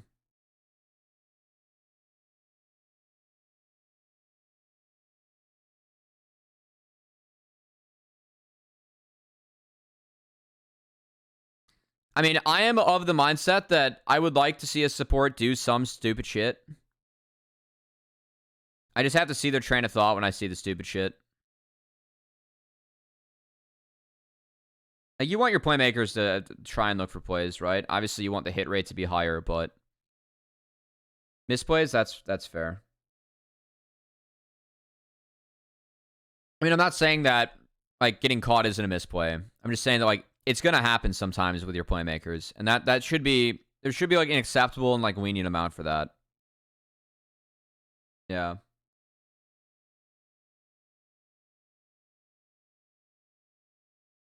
Like, this was a good angle. So they forced Armeo out with a sapling. Core knows he snuck in here, and this is really good. He doesn't find tactical with this, but he gets some in the back half. And it pretty much just guarantees that this goes over. So I thought Core played this really nicely. He did miss Ezreal, but either way, I don't think he was looking for kills there either way. They're just looking to secure Rift.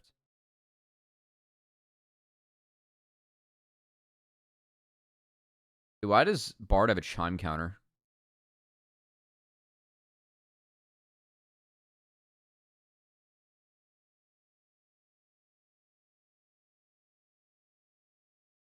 Also, is this Deadman's Recon?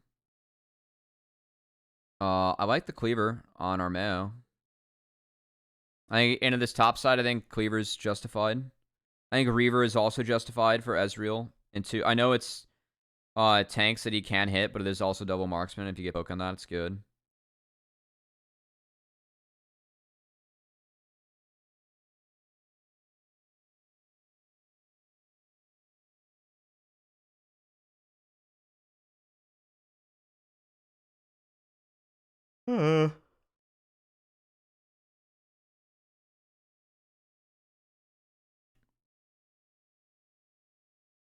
Yeah, Oleda can get that one in time, and now Armeo's kind of cooked. Like, if APA gets stunned there... Ooh, I don't think APA should have used R. The chunk's good. Yeah, he didn't need the R. He was not close to killing.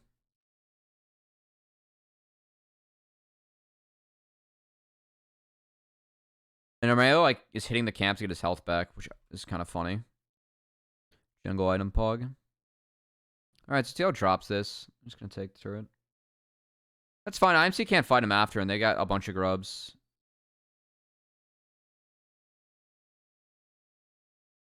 Okay. It's fine.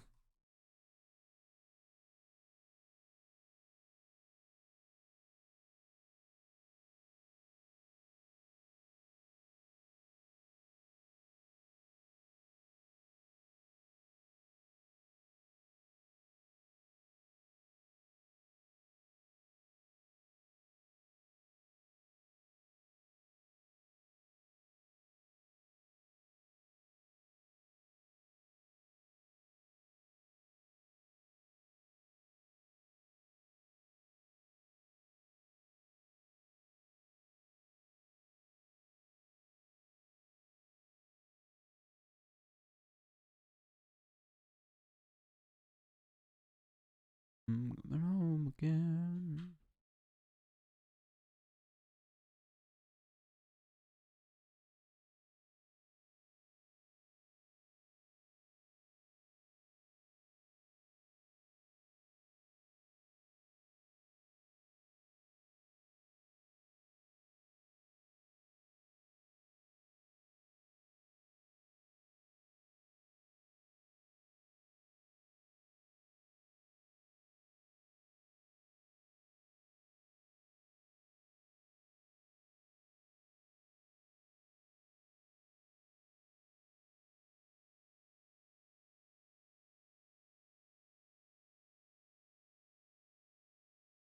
Took a nap and missed the energy review, and there wasn't much to talk about with the FlyQuest game. I think their draft was much, much better, and the game was over quickly.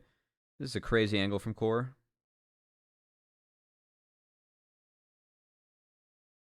What the fuck, dude?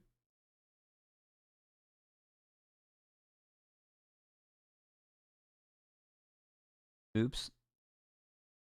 Goddamn, man. APA grief that fight.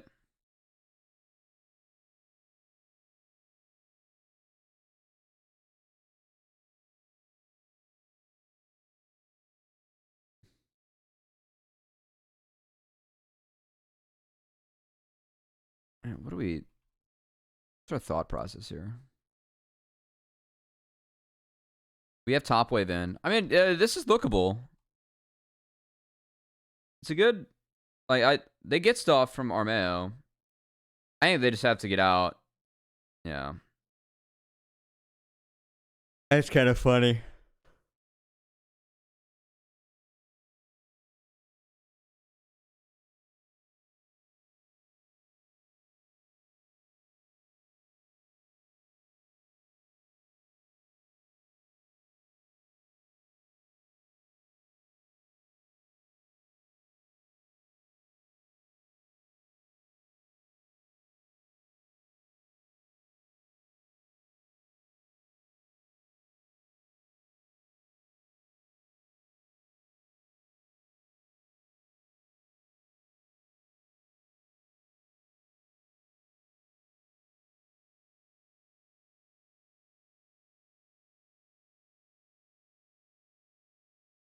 Oh, that all ping a bit short from Yawn feels bad.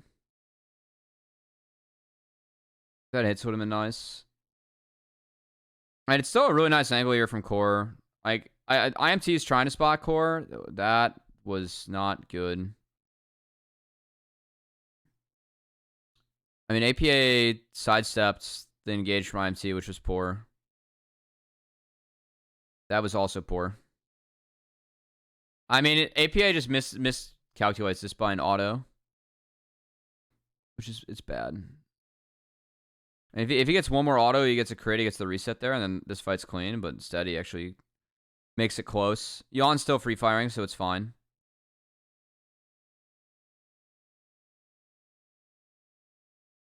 But IMC, like, get out with numbers, and they're actually able to slink out. Nice. I mean, good job. Like, TL get the dragon off this, but I think IMT actually responded okay with the fight. Like, they're behind.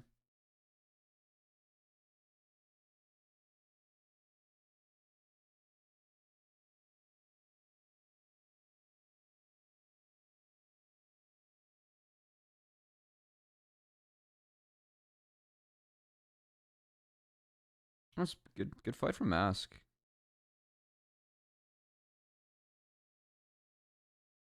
Yeah, I think Mask handled this fight really well. Castle got 2 as well.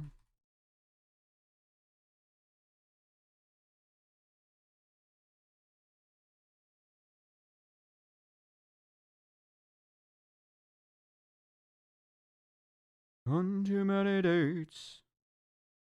I can make them stay. Mm-hmm.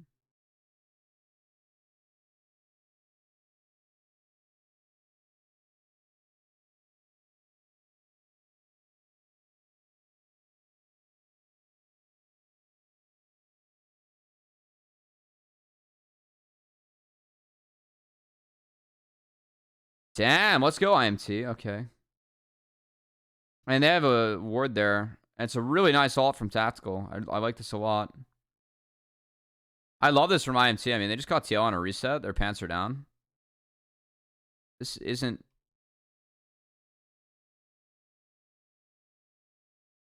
I mean, APA is basing with his team here. He could go to go up in base and wouldn't be spotted, but he's basing with his team instead, which is, I mean, that's fine.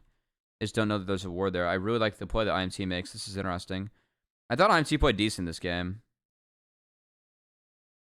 We're going to ignore that. We're going to ignore that.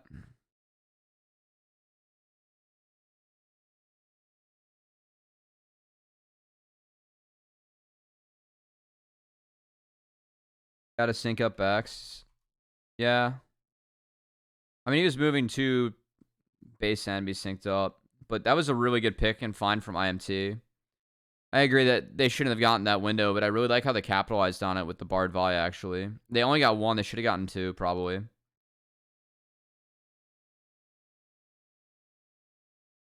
Let's ignore that, Kappa.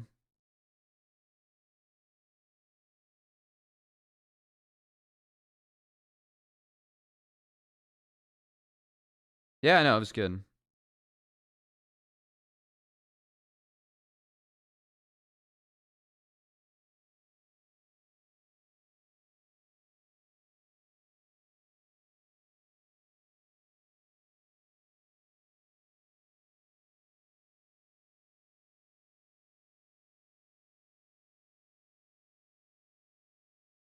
Oh, wow. Castle buffered everything from the recon there. That's nice. Let's see the rest of the fight here. Frozen Heart fucking up Tactical. Feels bad, man.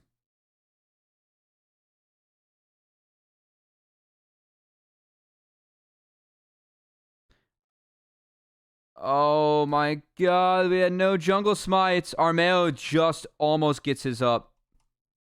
Wow, that's a little unlucky. I mean, if IMT stole that, I think that the chance that they win this game is actually really high.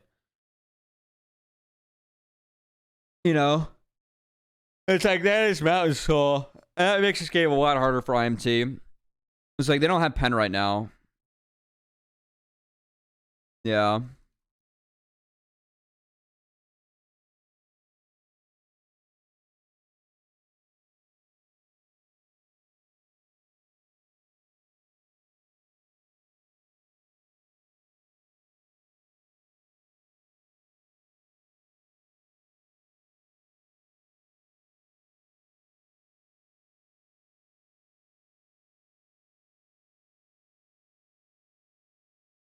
No, he didn't have LDR last fight. He got it now. But yeah. So I like how IMT's doing this.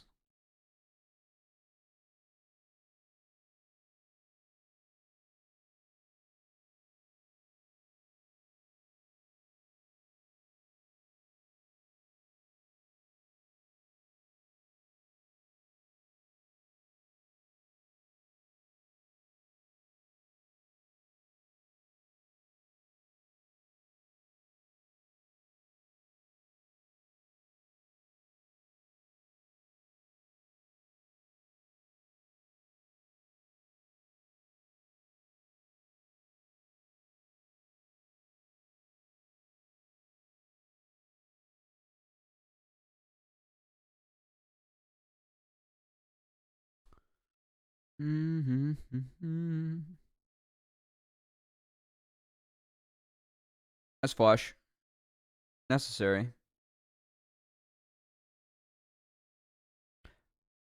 Can Armeo follow Rakan here?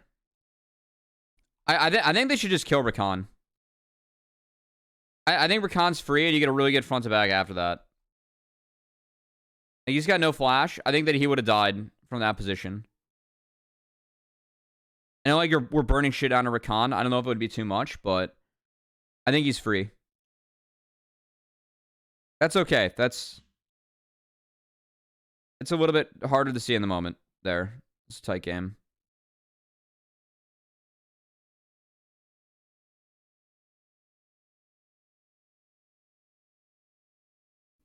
I'm going to advocate for a Sundered Sky on our Mayo. I know that getting damage this late is tough, but I actually think it would help him a lot with survivability.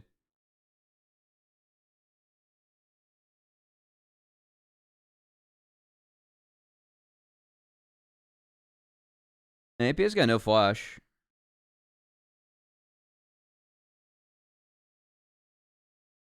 Nice probate. That was a bad jump.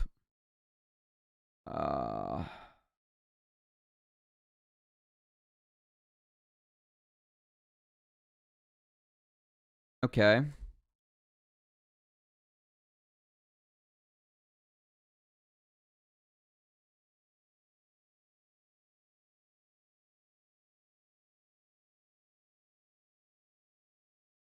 Unlucky.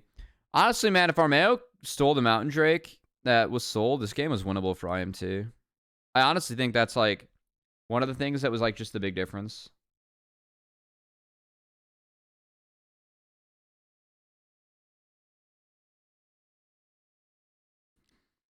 I mean, APA gets out of this one nice, but the jump in after is bad.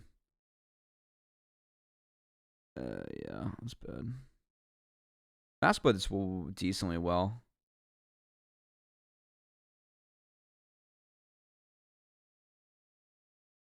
Yeah.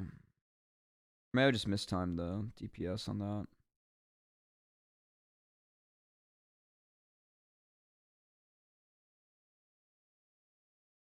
We're still Kasance. That's why I like when Impact like drops waves to help his team make plays.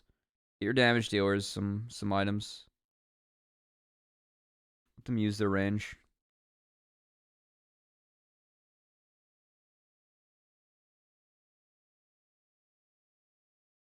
Yeah, I mean, I don't think Seekers is bad. Like, you're just spending to get stopwatch later. Like, it's really useful, this game. You use it on a Vi or like a zero combo. I mean, that's just a fight. So I know like people are like, oh, this is weird. I actually thought it was really good from TL.